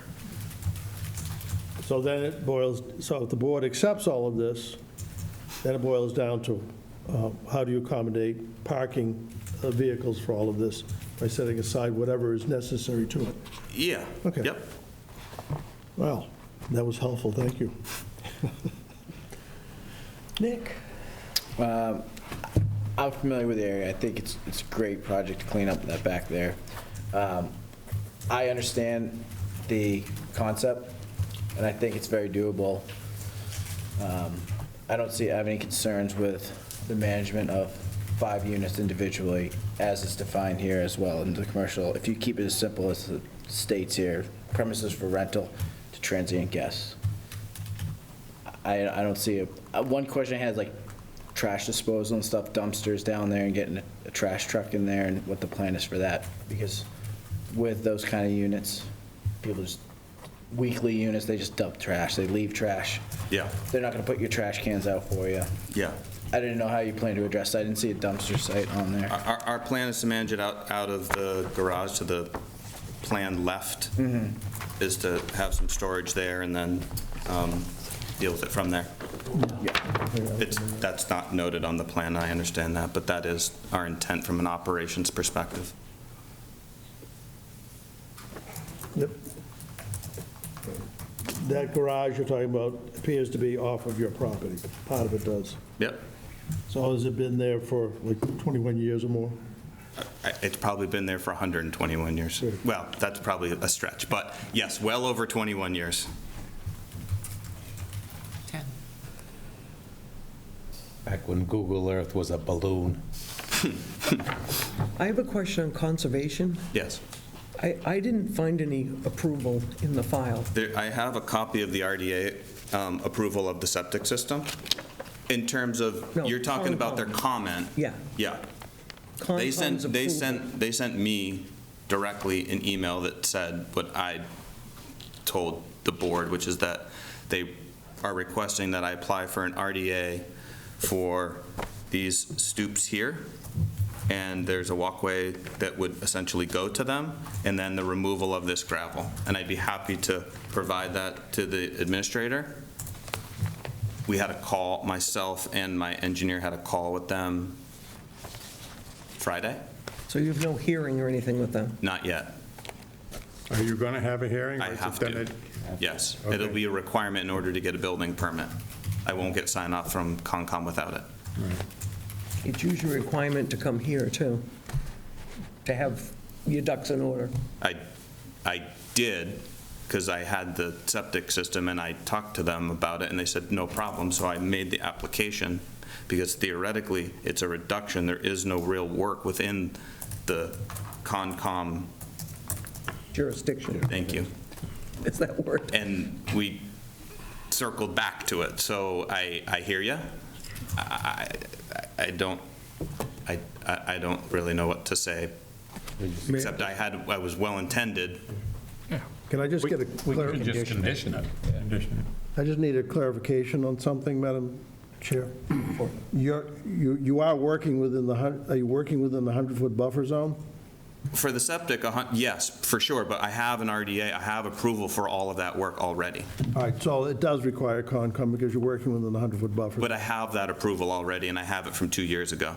And I have a copy of that. That applies to what you want to do here? Yes, which is yes, But you are going back to Concom? for these, That's all that matters, okay. for these right here, and I think this one as well. Okay, thank you.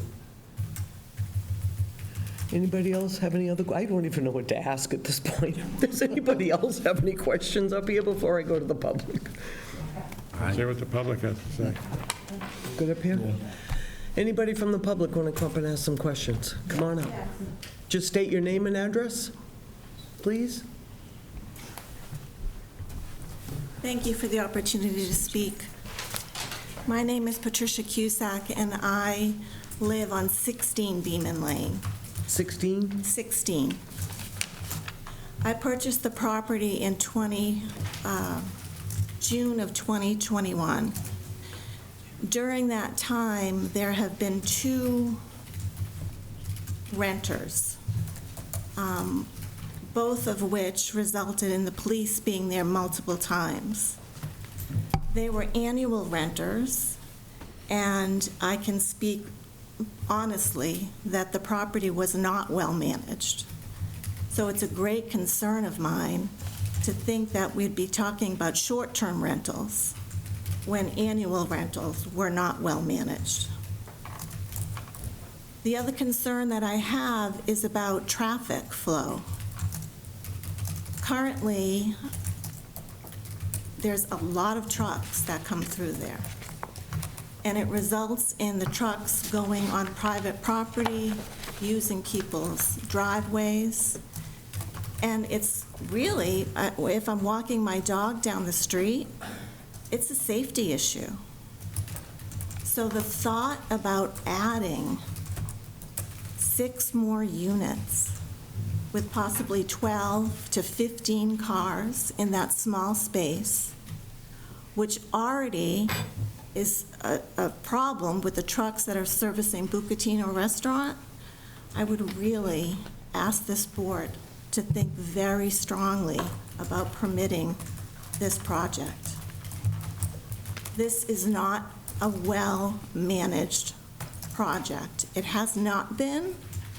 I've spoken with Seth in the past about some of the issues that we've had with the FBI showing up, with police showing up, with drug issues, with sex offender issues, and now we're talking about not even condos, we're talking about short-term rentals that could be weekly or monthly.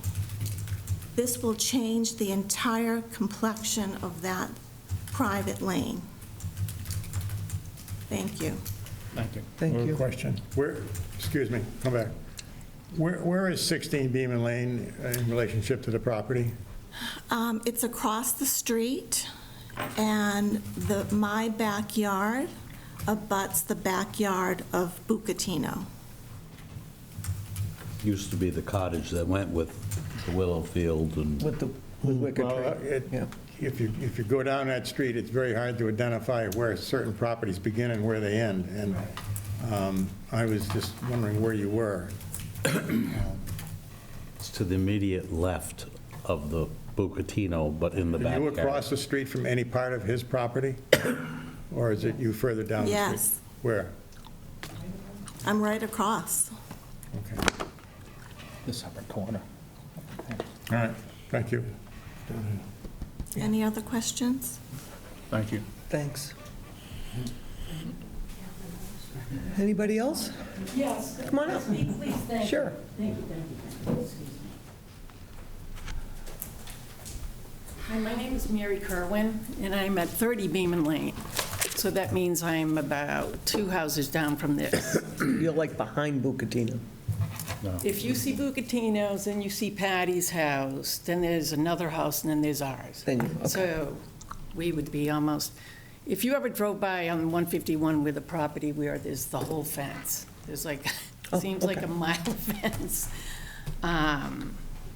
And I've done a little research, not that I really, you come to these meetings fairly ignorant, you try to figure out what's going on, and already I'm surprised, because what I thought it was for condos.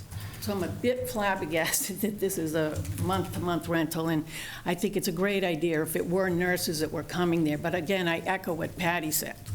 I mean, I have been a criminal lawyer for 30 years, and I know exactly who is down at those houses all the time. You now want to go to a month-to-month rental, it's frightening, unless somehow I don't know what you can do about it, not my problem. But what I wanted to go over is a few things. It's considered a non-conforming property, and this actual group, maybe you members weren't on it, but in 2001, I saw a permit was permitted. They were allowed to expand their kitchen for their business, which the business was going to be a catering business they wanted. And this board had said, yeah, that's a good idea. However, what you looked at that time in 2001, you said no adverse impact on traffic flow or safety. You don't have that here. You've just told me on this teeny little road that you now want 6 units, and now that I know there's not even families, it's not just 12 cars, it could be 18, 20, you don't know. I also don't know where they're going to park, but there's a reason that we have a zoning board of appeal in every town, and I'm a lifelong citizen of Cape Cod. And the reason we do these things is because we do have non-conforming buildings, which is what many of us who've been here for 60 years or so, we all live in non-conforming buildings, or a ton of us do. But then when we want to change the use of our properties, we have to come to you, and there's a reason for that. Now, this board, when they approved just the expansion of the kitchen, they also stated there will be no adverse impact on the visual character of the neighborhood. this isn't, we're adding 6 new houses. We have one little cottage and one little cottage there. I don't know. Again, I'm no expert. I'm just trying to express to this board my concerns. There's also concerns, at the time, they said there was adequate utilities to site, including water. I have no idea what this does with the water. I did hear you say something to do with nitrogen loading. The other thing I also know is that it's on a wetlands, it abuts wetlands. And my understanding of wetlands is that you have to make special accommodations before you are allowed to change the structures of your property. When you want to now actually increase the usage, and I hear you, I heard you say, oh, he could have 22 apartments. I have no idea. I'm not, this isn't my area of expertise. But again, as a resident on that road, I'd have huge concerns about what that would do to wetlands, and it's also conservation lands back there. We see deer coming in our yards. I mean, I don't know. You also stated in 2001 that it will not affect the adequacy of the supplies. You were talking about, the supply of affordable housing. I don't know, this doesn't sound like affordable housing at all. It doesn't sound, not only does it not sound like affordable housing, how expensive is this going to be? Like, nobody's giving us any clue as to what that means as far as what they're going to be charging on a week-to-week. I know it's on Rand's Canal watershed. I know there's conservation issues. Fire department maybe doesn't have an issue. I have no idea. What this sounds like it's become, though, or what they're looking to do now is open up a lodging house. And to me, that's far more disconcerting than even opening up condominiums.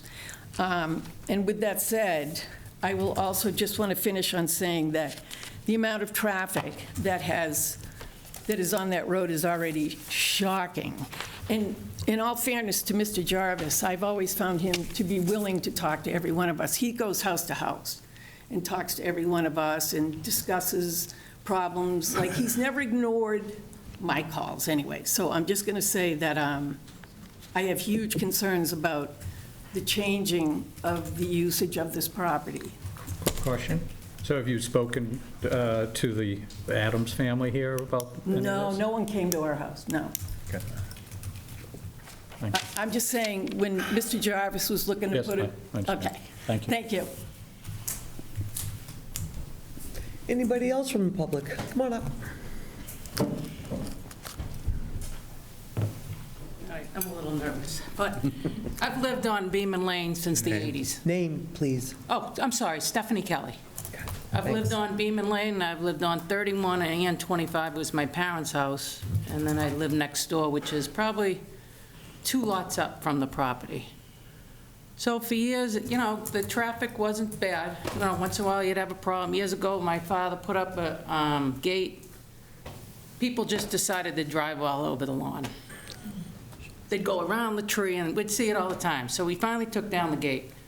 So then it went on from there. So now I'm there, and the trucks are going down. Bobby's tried to stop them, but it hasn't helped. I mean, the traffic's coming down, the road's wrecked. I keep up my winter sticks so it doesn't, I found people parking on my lawn. I got a rope across my driveway. Patty one time saw it like a 10-wheeler turning around, almost hit my boat in the driveway. I'm on the lawnmower, people flying down the street. There's holes in it, they still, God forbid they're late for work. You know, it's just, it's brutal. My brother owns my parents' old house now, and it's a circular driveway. We keep a truck at the end. At one time I had cones, and I had 2 people, if they don't find a spot or something at Boca, they'll loop around, and they went around the cones on the lawn and over. I've even had people from the catering business that Bob and Mary were out talking, that they told me, and this woman in her white car come flying around, didn't go around the circular driveway, just went on the lawn and over and out. And she did that one time, my brother's redoing his house, and she did it another time. So the traffic's just bad. I keep up ropes across, I get a truck in one area, and it's just, they do it right in front of you. And I'm like this, and they don't care. You know, you get trucks coming down, you're trying to get dump trucks down, And I get a lot of it on tape. It's like, oh, this is great, here comes a Cisco truck that I couldn't get through there. If I had to go back to work for lunch, I can't get through there. So it's just frustrating. And never mind, I try not to go out the other end of Beaman Lane because, you know, you got they're unloading their trucks, which that's what they do in the back. You know, you got cars every which way because they need parking. And it's just a tough spot. Never mind when you do try to get out that road, you know, it's like the Indy 500, you're looking, and you know, you can hardly see people taking that right and going straight. You take, you know, so it's just a bad spot all the way around in that area in the traffic. So that's about it. Thank you. Thank you. Can I ask a question? Yeah, go ahead. Are these trucks coming from the applicant's tenants now, or are these Bucatinos? Like his tenants? Bobby put up a couple signs. Bobby was great. Like when the big truck, I got a picture of in my driveway. I was like, really? And then another one, I talked to Bobby, was in my driveway again. My brother saw when he was building next door. He says, call the caterers, it's gotta be them. So it's both, and I've talked to guys, I said, guys, you can't come down here, you wrecked the road, I can't even get out. You know, even when we have two people coming down, you just sort of have to stop and maneuver. It's a narrow road, and they're pulling up on everyone's lawn, parking on it, it's just. But it sounds like a lot of the traffic's from Bucatinos, not the applicant's property. Well, no, the couple people that have pulled and turned around on the lawn and stuff, yeah, I know they're from the catering. Okay. I know the renters that were there. I've worked in the court for years. I've known people who were there. Okay. Madam Chair, I would like to affirm that when I went to look at this property today, as a matter of fact, I was stopped by a pump truck for Bucatinos, and I had to back down the road all the way to Route 28A, almost, because I thought he was going to come through, when actually he was pushing me, not pushing me, but forcing me back so that he could back in to pump. It made it very difficult, and I know that since I live in North Falmouth, I abide this quite a bit, and it is very difficult, and it is always crowded. And I think that, well, we'll have a discussion about it. So I'm just affirming that there are issues, and they are both from Bucatinos, well, and maybe from the other property as well. Thank you. Who is this Bobby you keep talking about? Jarvis. Owner And who's he? Owner of Buca. Okay, all right, thank you.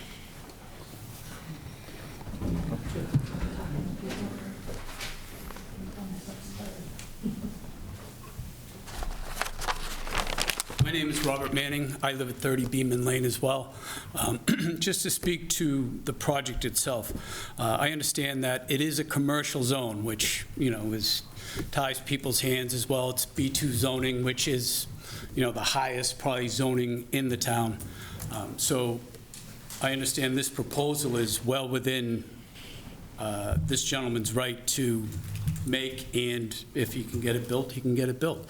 However, traffic is a real issue, and there may even be some deed restrictions on the Beaman Lane Road itself. Steph talked about a gate that was there at one point.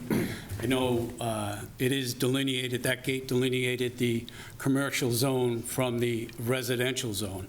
So, I mean, that could be an issue as well. The traffic down the end at that corner on 28A and 151 has probably always been an issue, whether it was the Willowfield, Jillian's, whatever place it was. It's a tough corner there. People come through the light, they want to take a left there. That could be a real concern.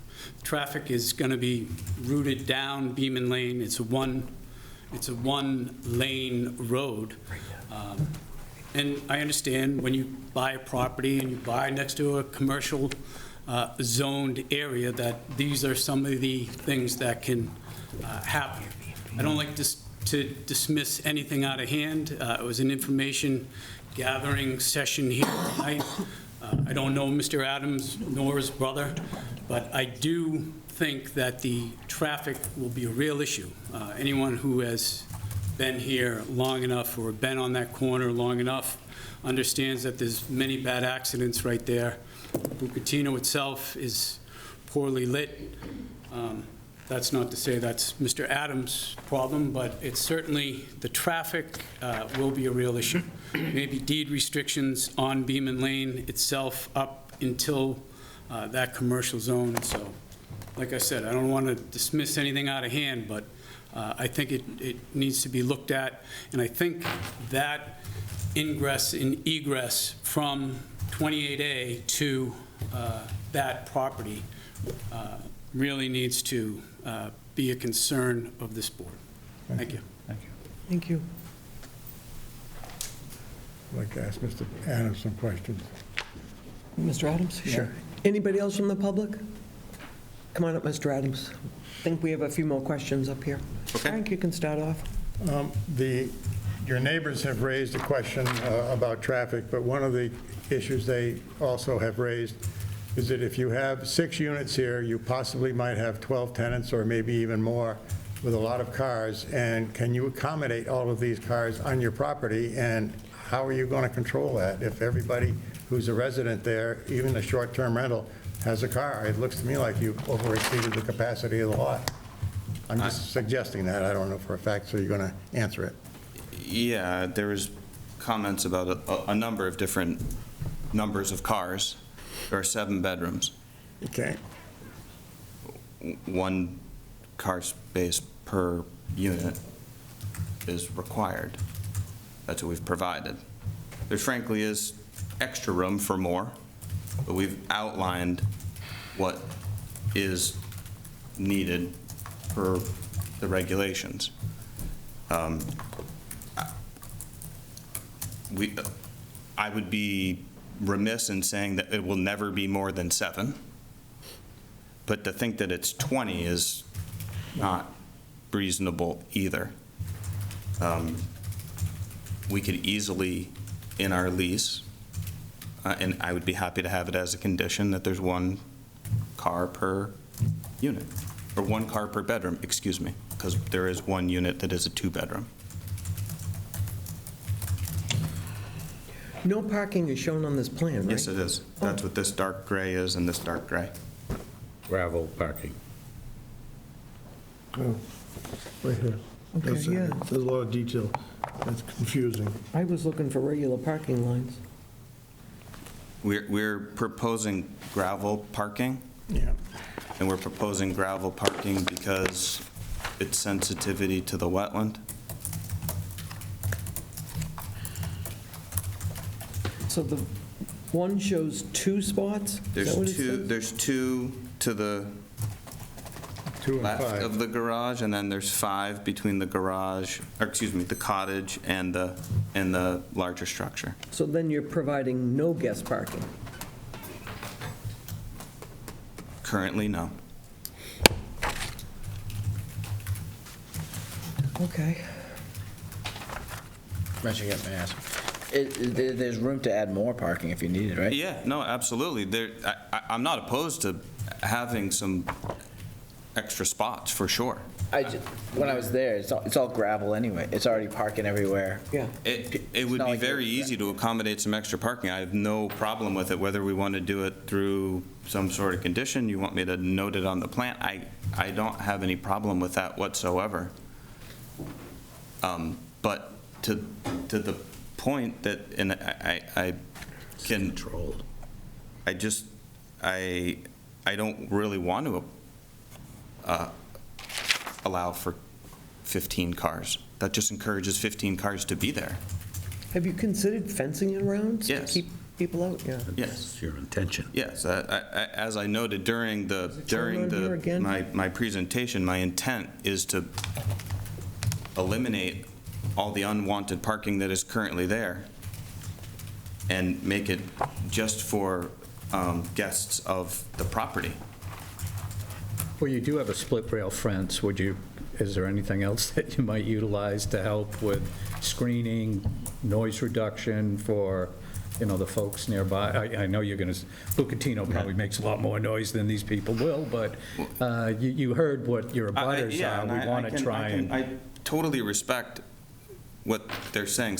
especially when it comes to cars, traffic, and parking. I've been there myself, I've been fixing up the cottage and being there visiting my catering tenant, and just, I don't have any argument what they're saying about traffic. It is a well-trafficked area. So to that, and this is as much to my neighbors as it is to the board, all of them live coming out of our property, take a right?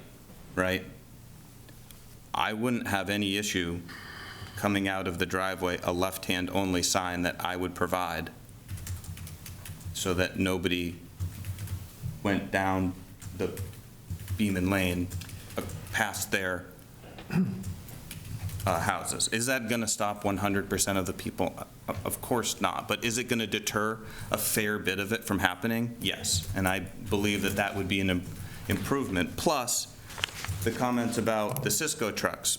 Yeah, they're coming to Bucatino's a lot. Are they also coming to the catering company? Yes. Will the elimination of a catering business eliminate the Cisco trucks coming to 15 Beaman Lane? Yes. Will it eliminate it from coming down the road in its entirety? No, but that would be entirely someone else's, that would be Bucatino and Bucatino only. Mark has a question. Yes, sir. It sounds like Mr. Adams' intention is kind of the opposite of if you build it, they will come. I mean, he wants to fence in his yard and provide proper parking for his tenants and eliminate the extra parking that's out there. If there's no parking there, the customers from Bucatino will go across the street. I mean, a lot of it's just because it's easier to park there and walk 10 steps into the back door rather than to come across from the parking lot with ample parking that Bucatino has across the street. I mean, if you've ever been there, there are nights where the parking lot across the street is half full, but the area around Mr. Adams' property and the back of Bucatino is just packed with cars. Some people don't want to be seen. I mean, if he puts up a fence and has just proper parking delineated, I think it's going to eliminate some of this. And also, the people on Beaman, it's a private road. Could they not get together as a neighborhood association and put a gate at the end at Bucatino and eliminate it altogether? I think isn't that possible? Because it's a private road. Might be the best, everybody just stops coming off of 28A and goes out onto 151. I mean, it'd certainly stop the trucks. It could be a simple chain. Problem is, then they back up in my driveway. Let me just Hold on, you have to come up to the mic if you're going to talk. Sorry. Frank, Tony has another question. Just a quick question, Frank. Then you can come on up. Well, it's a question and statement. It's very clear that, it's relatively clear that a great deal of the problem is coming from how they use Bucatino's in the back, and that you, as the person who controls both pieces of property, have been unable to manage that situation. We've heard it from the abutters here. I see it personally going there. And it's currently, the appearance is that it's currently not being managed well. And what would give this board or the abutters any reason to believe that you would manage it any better while adding more people to the site? So my concern as just one board member is that it's not being managed now. I like the idea of putting a gate up, if that would be, but I'm not sure the DPW would be happy about that, although it's your road. It's your road. Or fire, though. Worse, yeah, better that, the fire department. But my concern as a board member, although I think the place needs to be cleaned up, it's terrible back there, it's not even being managed right now. And why would this board believe that you would manage it after the fact, especially if you're having short-term tenancy where you have transient people going in and out, in and out, in and out.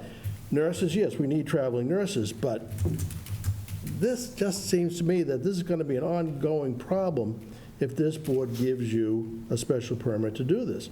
And the board, no, I'm not going to say that, but I'm very concerned as just one board member that you can't manage it now, how are you going to manage it later? And I think you have to have solutions for that before this board goes any further. Anyway, that's what I'm thinking at the moment. Sure. My brother and I operate a large number of other rental properties, mostly commercial. We're going to invest a significant amount of money into this property, 7 digits. We would not leave a 7-digit investment unattended. We are, I mean, this is our community. I don't understand why there's some even thought that we would just let it go. We've been here our entire lives. We've managed many other properties well. We're trying to provide housing for people who need it. And I've given you everything about why what my neighbors have noted in terms of parking and what we're planning to do to change it, how we would significantly reduce the amount of parking here to reduce the amount of cars, reduce the amount of trucks. I'm suggesting that we would route traffic away from people's homes. If you want a management plan, I can provide that. I'm just not really sure what that would do. You've never required that of others, so I'm not really sure why that would be required here. I'm not sure we should be doing it, but I'm just expressing a concern, and when a board member expresses a concern, theoretically, you're going to try and find a solution to it rather than find an excuse such as, well, we've never done this before. This is the current use of this property, as far as I'm concerned, the way it's managed, not a reflection on you personally. This is a business area, and there's the back of a very, very prosperous and busy restaurant. But it is not well managed. We don't have a management plan. You don't have a plan as to how you'll deal with all the complaints of the abutters. I happen to be caught up in a very big truck pushing me forward, not stopping, not slowing down, but making sure I backed up. And maybe that was unfortunate at the moment, but as one board member, I am very concerned that by adding all of this additional use, which I think is a good idea, I think it's an outstanding idea, but you haven't declared this as affordable. You talk about the shortage of housing. The shortage of housing in this town is a lot to do with affordability. And you haven't declared this to be affordable housing, workforce housing. You say it's for traveling nurses, but really not. We don't even know what the rents will be in this. It's not within our purview. But you brought it up, and the concern is, how do you manage this? That's all I'm bringing up, and I'm just one member. So, I can respond to that? Yep. If I wanted to call this affordable housing, I wouldn't be able to do this project. So I can't call it affordable housing. So I'm not going to call it affordable housing. If you want to read between the lines of everything I've said up here, I would implore you to do so. Again, I understand what the needs are of this community. I've lived here for 43, almost 44 years. I own a business here. My brother owns a business here. We both are operators. We understand what it is to not have housing that people can afford. It is a limiting factor in our operations, which are not restaurant operations. You brought up the pump truck, and a lot of people have brought up traffic and trucks. And frankly, I feel like our property is a victim of our neighboring properties. Now, is it all somebody else's? No, I'm not saying that. But there is not the amount of traffic at 15 Beeman Lane that 15 Beeman Lane is not creating all of the traffic and all the trucks, including what you went through today. And it's a little unfair, frankly, that we're being pointed at for all of these traffic issues when they're not all ours. I understand that we're the ones up here asking for a special permit. I get that. I totally do. But it is not, we don't create it all. But you understand that it's on your property, and you manage your property, and that's what, I'm sorry, I don't mean, I'm not debating. And he's asking to increase the traffic also. It's on your property, so you have to manage it. You haven't managed it, and we can have this in discussion, but I'm trying to give you the opportunity to say what needs to be said. I'm trying to reduce the amount of traffic, not increase it. I thought I mean, it's been testimony back and forth with multiple people that there are more than 7 cars here. I'm trying to limit that. I'm trying to reduce it. And I feel like our parking plan and the site plan and the use type is all together in intent of reduction in traffic. So you understand what happens if this board should close this hearing. That means the board then goes into discussion, Yep. and you don't get a chance, basically, to say anything more. So we're trying to get everything out of you possible. I'm still not hearing, or did I hear, that you would put together a management plan? If that's what it takes, I just am not really sure what that accomplishes, frankly, but well, you're the property owner, you use the term an operator, and I developed a lot of property, so I understand property development and management. So I'd have to leave that up to you to recommend to this board how you would manage your property, both sides of the road, because both sides of the road are your property. no. They aren't? No. I thought Bucatino's was on your property. No, maybe that was been unclear for a while. No, I don't, I only own That has this. been unclear to me. I'm sorry,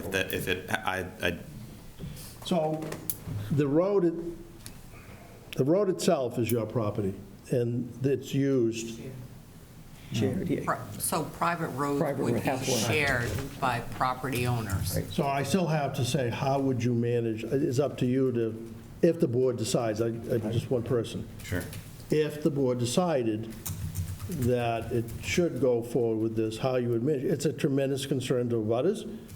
It's a tremendous concern to, well, at least this individual here. And I just bring it up. And again, before we close, I'm trying to give you the opportunity to say something.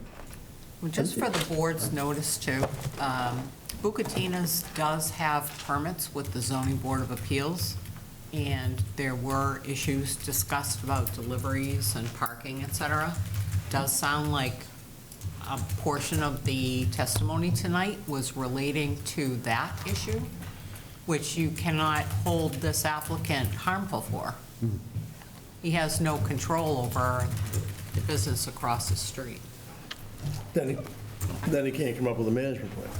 Well, it's- I think he kind of, he said he... Bucatina's is not his responsibility, and the parking of their patrons or their workers on his property is not his problem.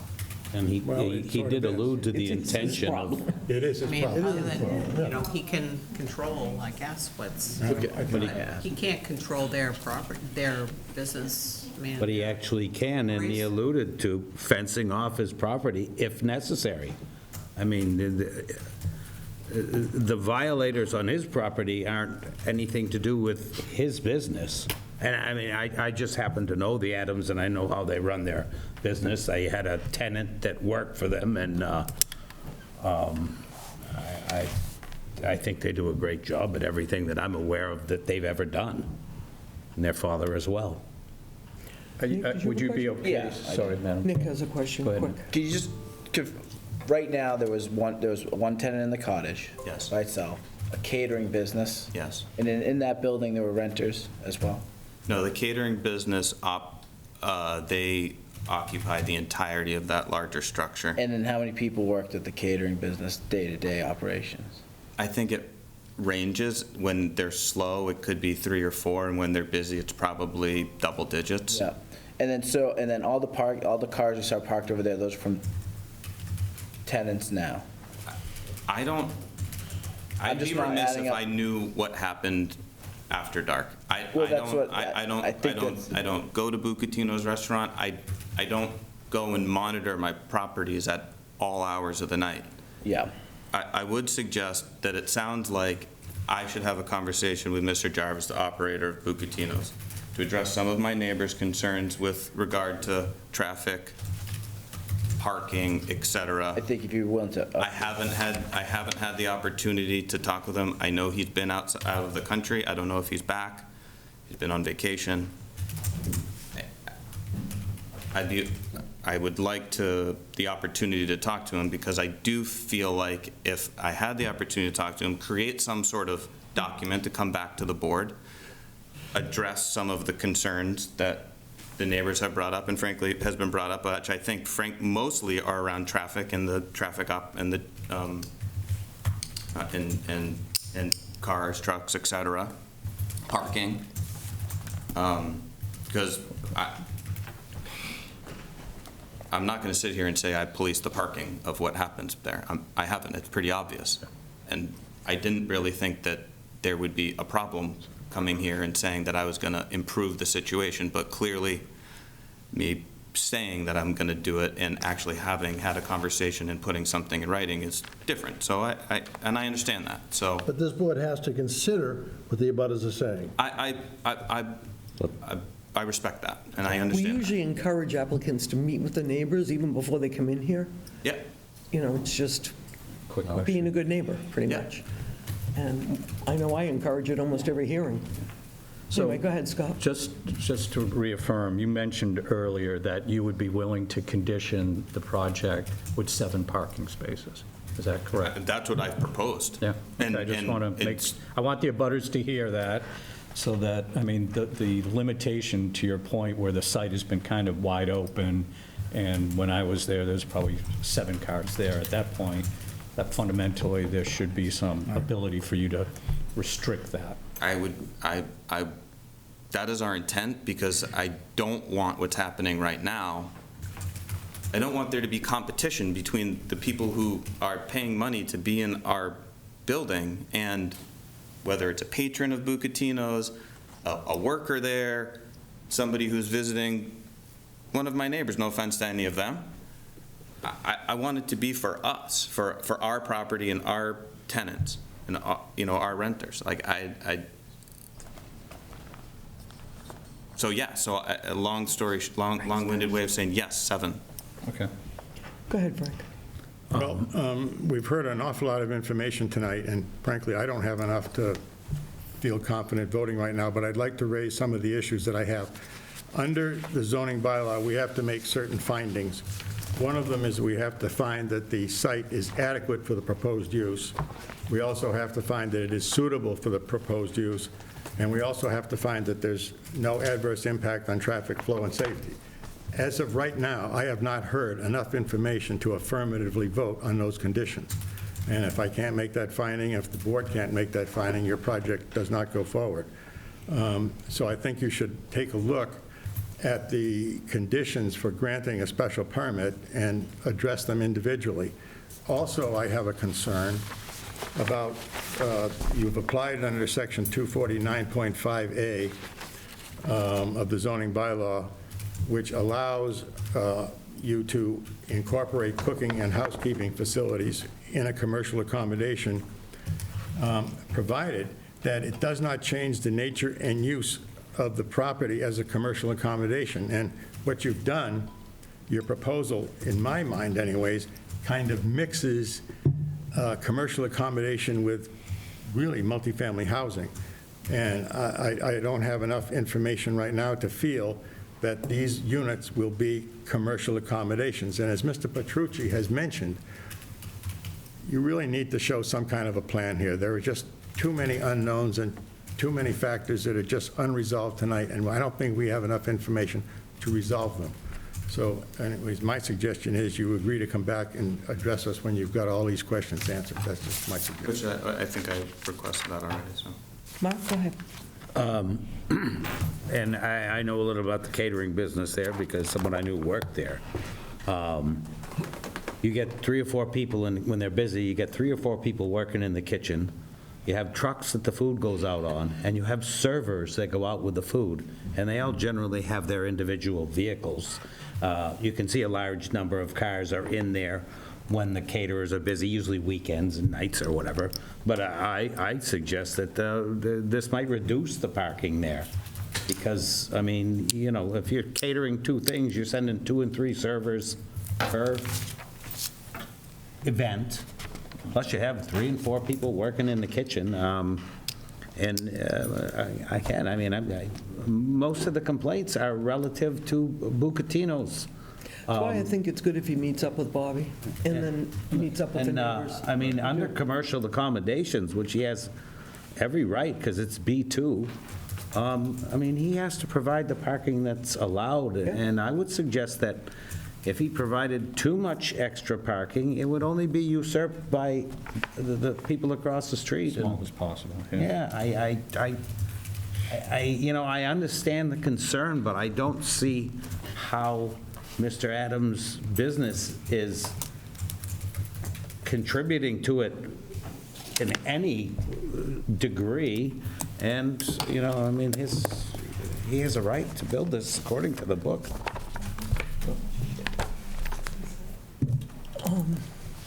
Would you be okay with a continuance? Yes. Okay. Yes, Noreen?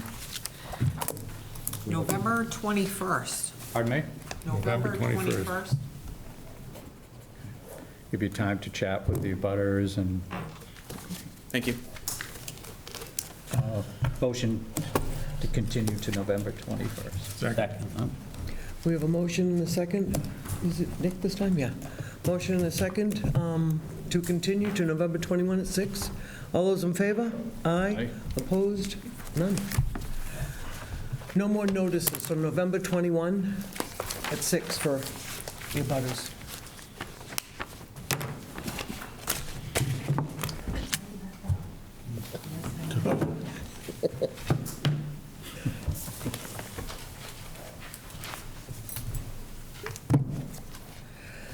All right, moving along. We have Costa, 218 Carriage Shop. This is application 92-2024, Joseph F. Costa IV, trustee, 218 Carriage Shop Road, East Falmouth, Mass. He's applied to the Zoning Board of Appeals for a special permit pursuant to Section 246. Wait, time out. Once again, not staked? I saw steak. I saw. This one was staked? Okay, go ahead, sorry. I thought there was, part of it wasn't. Go ahead. Did not notice. Which one? This, Carriage Shop. I thought there wasn't one around the garage area, but there. well, what I first noticed is he wouldn't even have to come here if he just put a large garage door in the front of the place, so that's the first thing that struck my mind. Crossed your I mean, mind. 14, combined, and he wouldn't have even had to come here. Okay, sorry to interrupt you, But the Frank. addition is staked out. Yeah, I thought it wasn't when I looked. Go ahead. So wherever I left off, has applied to the Zoning Board of Appeals for a special permit pursuant to Sections 246.1B of the Code of Falmouth to allow a third garage bay. The subject property is 218 Carriage Shop Road, East Falmouth, Mass. And for details, the property is located in an AGA zoning district. He's applied under Section 246.1B for the third garage bay. There's a previous Zoning Board of Appeals decision number 83 of 1992, allowed the two-car garage, and there's also a 1965 variance, which I have not seen, but which is referred to, allowing the body shop, which currently exists on, is it either on the property or in close proximity to it? I'm not sure. He'll tell us. The lot is 26,303 feet in a zoning district which requires 45,000 square feet. Street frontage is 126.5 feet in a district which requires 100 feet. Carriage Shop Road is a public right-of-way. Lot coverage by structure is 15.8%, will increase to 19.2%. The limit is 20, so he's within the limit. The lot coverage by structure, parking, and paving is 40%. It'll be reduced to 39.4%, the limit is 40. The existing nonconformities are the dimensions. The easterly dimension setback is 9.8 feet, the west 46, north 22.1, and the south is 20. He also needs a special permit for the third garage bay regardless of any nonconformities. The engineering has commented, as usual, about stormwater runoff being contained on the property. Board of Health has cited no issues. The Conservation Commission has cited no issues. The Water Department has suggested an upgrade of the service to 1-inch PE, although there's no, I don't know what the requirement for water is on a garage bay, but Fire Department has no issues, the Planning Board has no issues, the Building Department has no issues, and the assessors have no issues, and there are no letters on file. Great, take it away. Joe Costa, 218 Carrot Shop Road. What can I answer for you? I'm looking to put up an oversized building. I think you got everything in front of you. I don't know. I'm unaware of any non-conforming setbacks that need to be addressed, if they do need to be addressed. No, you're there already. You're there already. Okay. So it's just that the third bay on the brand-new portion that I'm doing now, I'm looking for permission for. It's an RV bay, basic, no utilities, basic lighting, storing, cleaning, and preserving an RV. Want to start off, Mark? I know the problems with RVs is when they're exposed. The town has, I mean, putting it in a garage is perfect. And as I said, if you just combined the two garage doors on the front into one, you wouldn't even have to come here in the first place. By the way I look at it, but. You're talking about on the new structure? Oh, on the original old house, there's two garages. If you put one door, like a 14 or a 16 footer, you call it one, why are you here, you know? I have no problems with it. I know that the town does have problems with recreational vehicles parked outside and people using them. I mean, if it's in a garage, out of sight, out of mind. It's the height issue that you run into with the RVs. Yeah. I have no problem with it. It's nice, nice addition. You certainly worked there long and hard enough. I think you probably deserve it. Kind of a childhood dream coming together. Kind of late in life, but I'm still gonna try my hardest at it. I have no issue with it. Frank? Mr. Costa, would you clarify something for me? In your application, there's a reference to the old lot and the new lot. Is the auto body shop on a separate lot? Yes. All right, so. The body shop's actually 222 Carrot Shop Road. Oh, okay. But on the plan that I saw, it's kind of confusing. It is, because the way we shuffled around property lines, it is confusing. But the setbacks are all there from the two properties and all the buildings and such. Well, we're not talking at all about the body shop now, because that's on a separate lot. Yep. Okay. So there are some nonconformities on your lot, the residential lot, but we're not concerned with them because you're applying under a different provision of the zoning bylaw. So, okay, no further. You all set? Do you have anything? Just, I guess, an odd question. How did you ever get a building permit before you came here? I mean, if it required a special permit to get the third bay, how did they give you a building permit so that you're now stuck if this, I'm not saying we would not do this, you're then stuck if this board decided you couldn't do it? The plans went through as one whole project, and then the bay that we're talking about tonight got put as an addition. So there's been no construction on that bay, there's been no moving forward. It's on the plans, but luckily enough, it was designed where it could be treated as an addition, so we stopped with.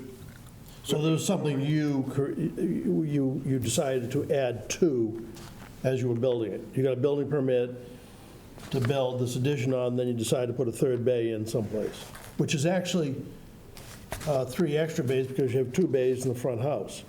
Correct. All right. So I'm a little confused, folks. I just need let me just get this clarified.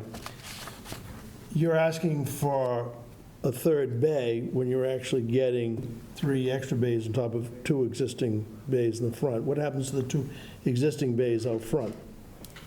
They stay as they are. They're much smaller bays, and they actually aren't even used for cars. So that those 2 bays are just left alone. All right. I guess I guess that's all my questions. Nick? You're saying there should have been a special permit prior to the, because you already had a third and a fourth. No, I have nothing right now, no. I just have a quick one. Do you know the height of this garage? 35, I think it's. 32 feet, max. 8 and 5 32, 16ths 8. I think inches. it's right close to the maximum. Yeah. It's very close to the You got it? max. Okay. All right, thanks. Anybody else have any further questions up here? Anybody from the public? Motion to close. Second? Second? We have a motion to close in a second. Any further discussion? All set? All those in favor of closing? Aye.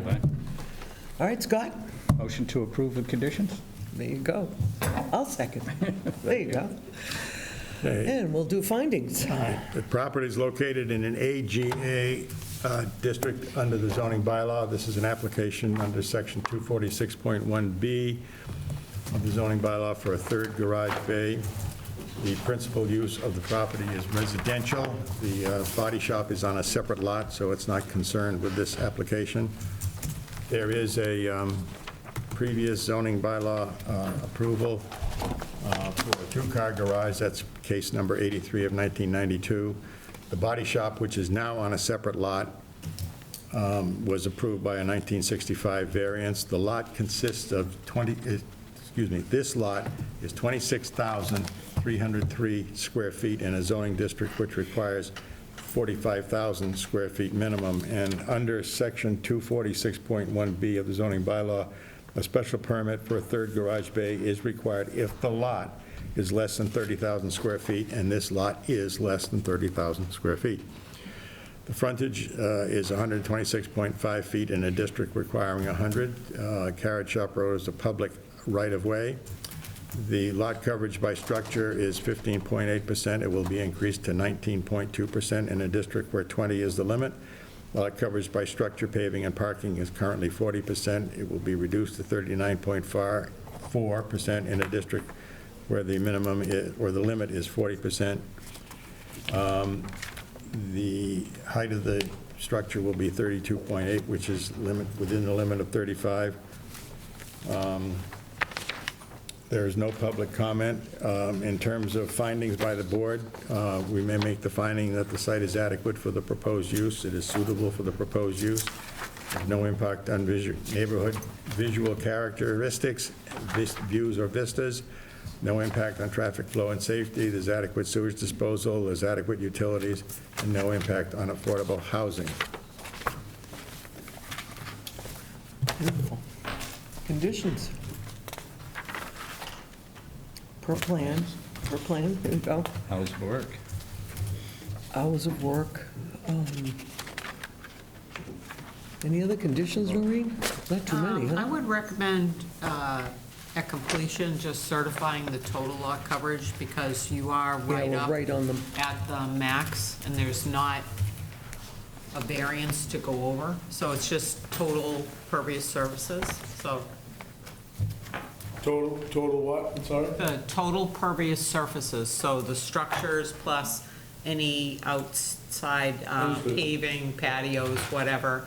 The bylaws maximum is 40%, and you're at 39.4, so they just want to make sure you don't go over. And that's an as-built when the Yes. foundation's in? Just certifying that the Yes. foundation's Yep. where it's supposed to be and not grown any? Exactly, yep. Yes. Okay. Good. Any other conditions? No. Hours of work? Engineering? Oh, all boards, good one. I knew we were left, I feel like we're leaving something out. Yeah, I think that's I it. think the water I is think it was just a too easy recommendation. for you. It was too easy, we're confused. Yeah, the water was just a Yeah, recommendation. I mean, it's not really Yeah. applicable, so. You're looking for complications No. Easy's good. after what I just witnessed. All right, so I think we're in good shape, right? Yes. All those in favor? Aye. Opposed? None. Great, thanks. Thank you. I'm good here? Yes. You're good. Everybody have a good night.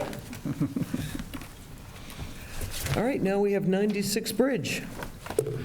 And before you start reading, The shed was not staked.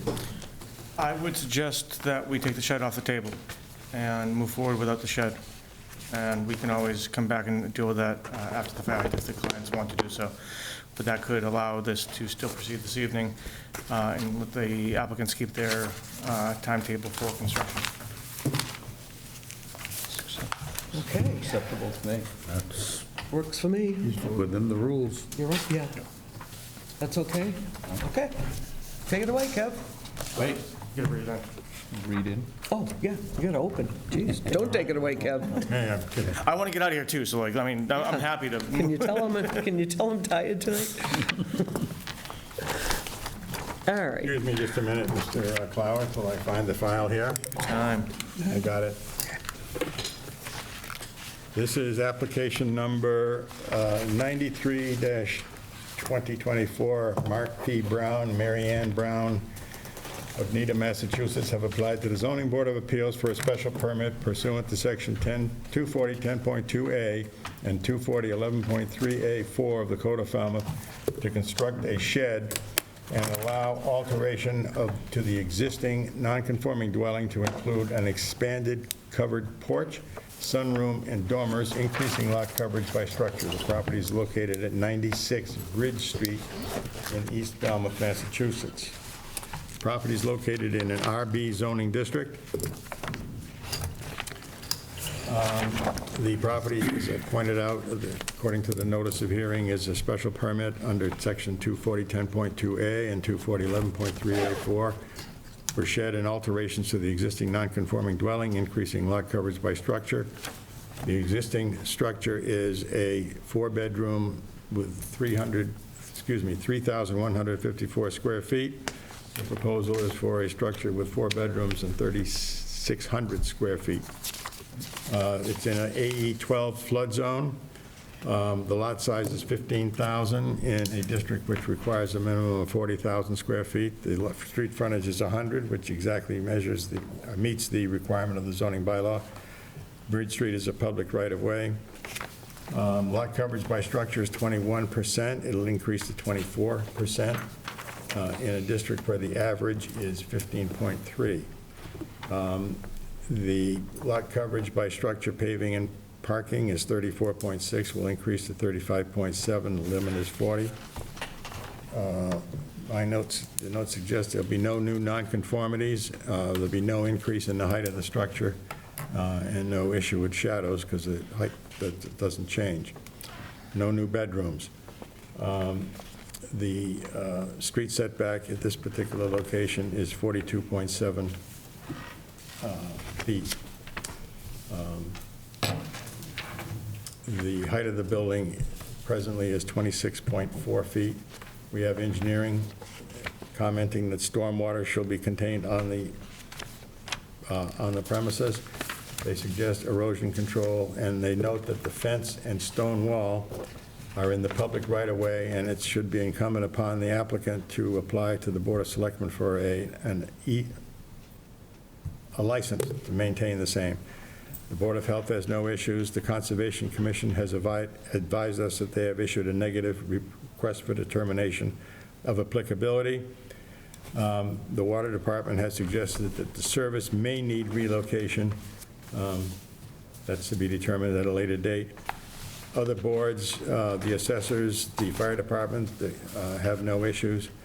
And the building department cautions that the cost of this renovation must not exceed 50% of the assessed value of the house, or it will trigger flood zone building code requirements. We have one letter of support for the project from the owner of 92 Bridge Street and one letter of support from the owner of 97 Bridge Street. That's it for now.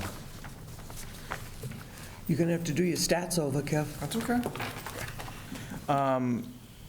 So I'm not going to would do that on the fly, because I don't think that I behooves couldn't anyone. probably do it, period. I don't think that behooves anyone, but we can, much like with the earlier application, I think we could submit a revised plan just not showing the shed, which would be a very simple thing for us to do. For the record, Kevin Clower.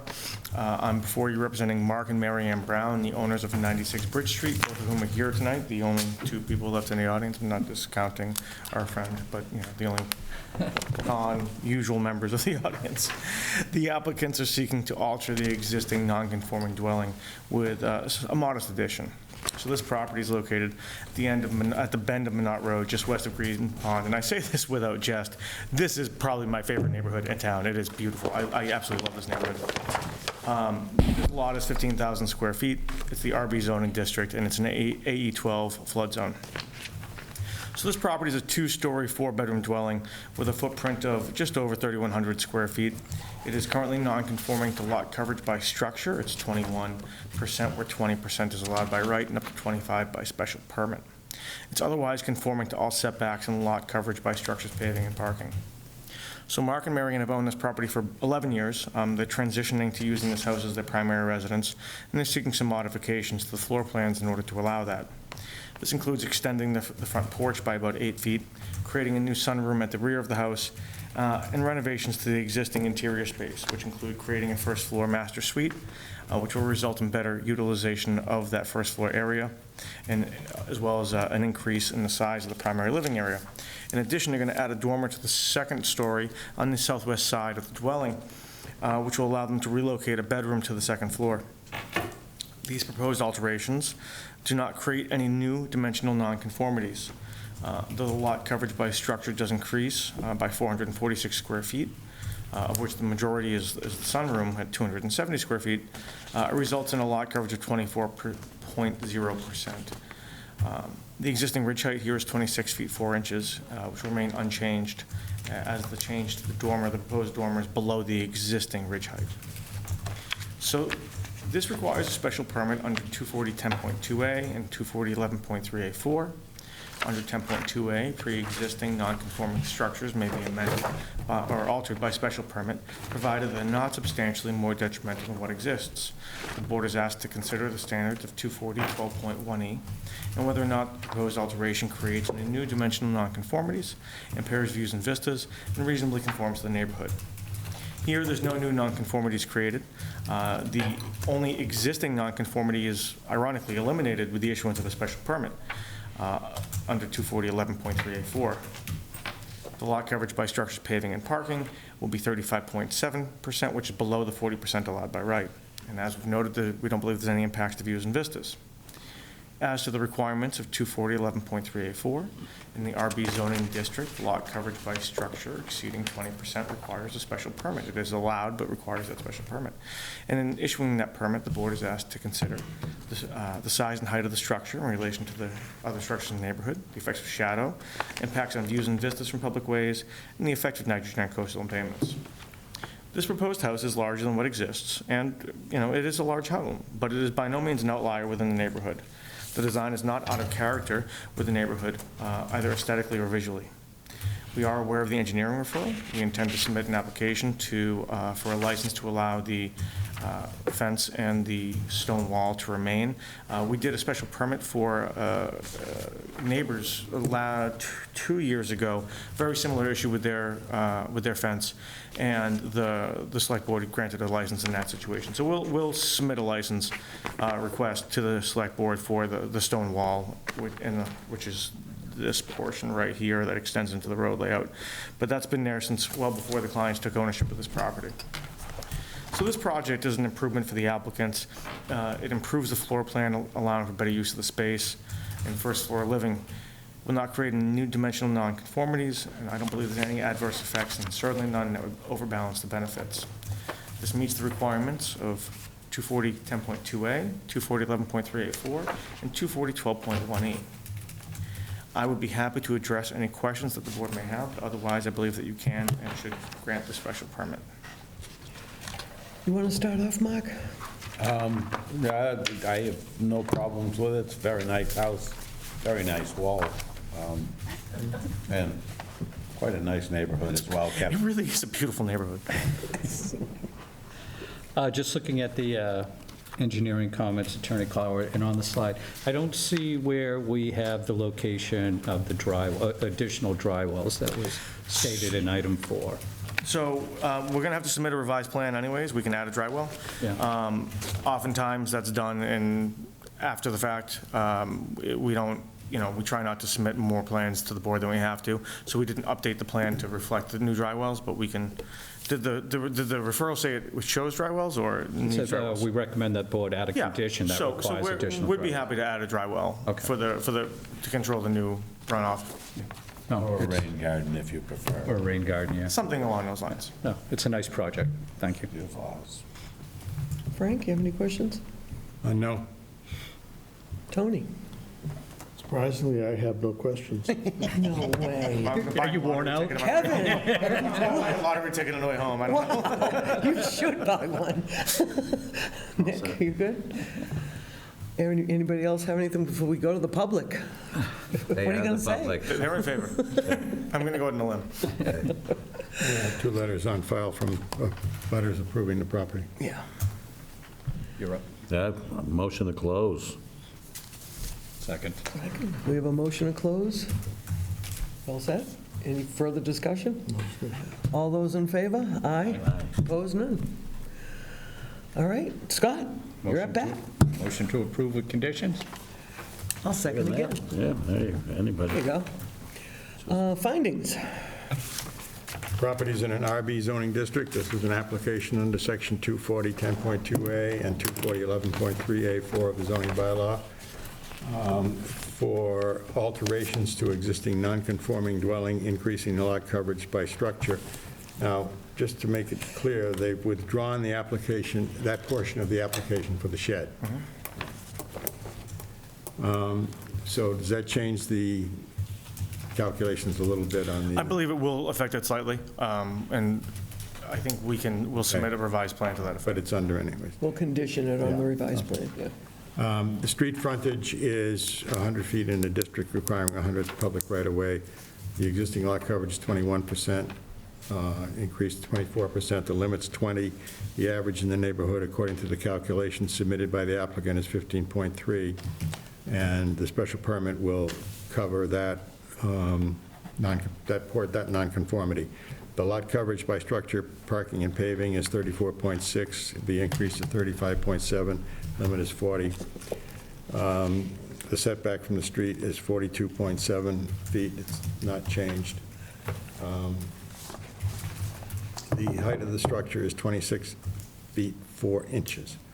The engineering has recommended stormwater runoff be contained on the site and erosion control, and be noted as a condition that the applicant apply to the Board of Selectmen or Select Board now for the fence and stone wall in the public right-of-way for a license. Board of Health has no issues. Conservation has issued a negative RDA, request for determination of applicability.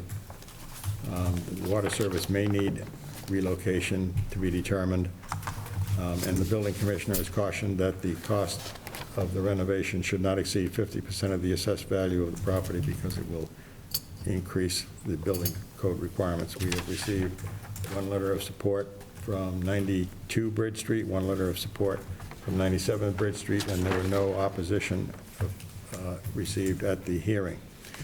Now, under the special permit requirements, we have enough evidence to determine that the site is adequate for the proposed use, it's suitable for the proposed use, there's no impact on traffic flow and safety, if there's no impact on neighborhood visual character, views and vistas, there's adequate sewage disposal, adequate utilities, and no impact on affordable housing. And under the provisions of 240, 11.3A4, in this particular district, which is Residence B District, we're issuing a special permit upon the finding that the size and height of the structure relative to average height in the structure of the neighborhood has been considered. The effect of shadows on adjacent properties has been considered. The impact of views and vistas from public ways is really not important because it doesn't apply here. And the effect of nitrogen on coastal abatement, the same number of bedrooms in the house as before. So that's the findings. Great. Thanks. All right, conditions. We're going to apply for a license for the fence, and is there cobbles too, or just fence? There is a cobble apron on the driveway, but the engineering department didn't, Just the fence? just mention the fence and the stone wall. Oh, and stone wall, that's right, yeah, I knew there was something else. And we're going to ask for a new plan, updated, so you're going to add drywalls to it? Yep. You'll take the shed off? You'll show the new stats, No numbers. right? Anything else we can think of that we need on the plan? Anybody? No? I think that's good, right? And other regular conditions, right? Working hours, you get that? Yep, for plans, working hours, all boards. You had a negative from Concom, right? Yeah. Yes. Could be it. We did working hours, right? Anything else you can think of, Noreen? Since my brain kind of stopped. Yeah, I think you've got all the departments, and then the only thing also with the select board is that if they should not issue a license, those structures in the layout have to be removed, so. That's it. You think of any other conditions? We're good? All those in favor? Aye. Aye. Excellent. And abstain, no, none. All right. Boy. Thank you. I am tired. Probably good we're done. Tired. All right. Thank you, guys. Enjoy. It's beautiful. All right, moving on to minutes. Are we voting on those two? We are tabling. Tabling both? And then you're at bat, Noreen. And we're tabling me too. Tabling Noreen, too. Trust me. I'm right behind you. Board discussion.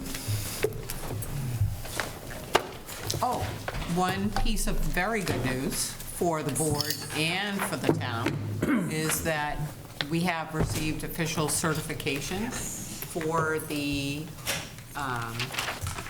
housing production plan and meeting the requirements for number of units. So the board is technically in safe harbor. So what that allows you to do for any future 40B filings, as you have for the most recent, is that you should read a statement at the beginning of each hearing that advises the applicant that you have the authority to deny or approve with conditions, and that you'll then continue the hearing out 45 days. That allows them an opportunity to appeal if they choose to appeal. We do provide a letter we have for a recent applicant to the applicant. It has to be done within 15 days of opening the hearing. We also copy the state. We provide them with all the backup, so there's no question about what we are asserting and that we have achieved those important milestones. So congratulations for all your hard No, work. doesn't say anything previous of, it goes a couple months back though, right? Right, so the safe harbor actually goes back to the day that you approved July the 27th. comprehensive permit that July put you. 29, I think? Right. Yeah. 7, So, 29. so the 2-year period will be from that date, so it's sort of backdated, which, Are there any comprehensive permits that came in after that that are being? yes. No? I have a question. Is there any way we can get Kim to come in and talk to us? Who? Like Kim? Regarding, Kim Fish? Like those other gentlemen came in and just did like a little It's presentation? about lips, to discuss lips. well, I think you're going to be discussing that with the select board at your future meeting. Yeah. But I think, yeah. Let me ahead. just say something about that. So what Kim Fish does is she manages the process by which lips actually come before the select board. Participates. Or participates in that, yes, participates in that. And it's interesting, I think it might be interesting to this board to know all of that prior to sitting with the select board, how it's done, what's done, We saw a very good one. I know we're not going to discuss that. And it might be a good idea just to have her just tell us how she participates with the rest of who's ever, I don't know who else is in that meeting, preparing the LIP presentation to the select board. Am I correct on this? So there is a LIP procedure, which I certainly can circulate to the board, that may answer some of those questions for you. It may be that you have questions that there are not specifically answers for as well. I mean, I don't know exactly if you're looking to know how much crafting there is that goes into.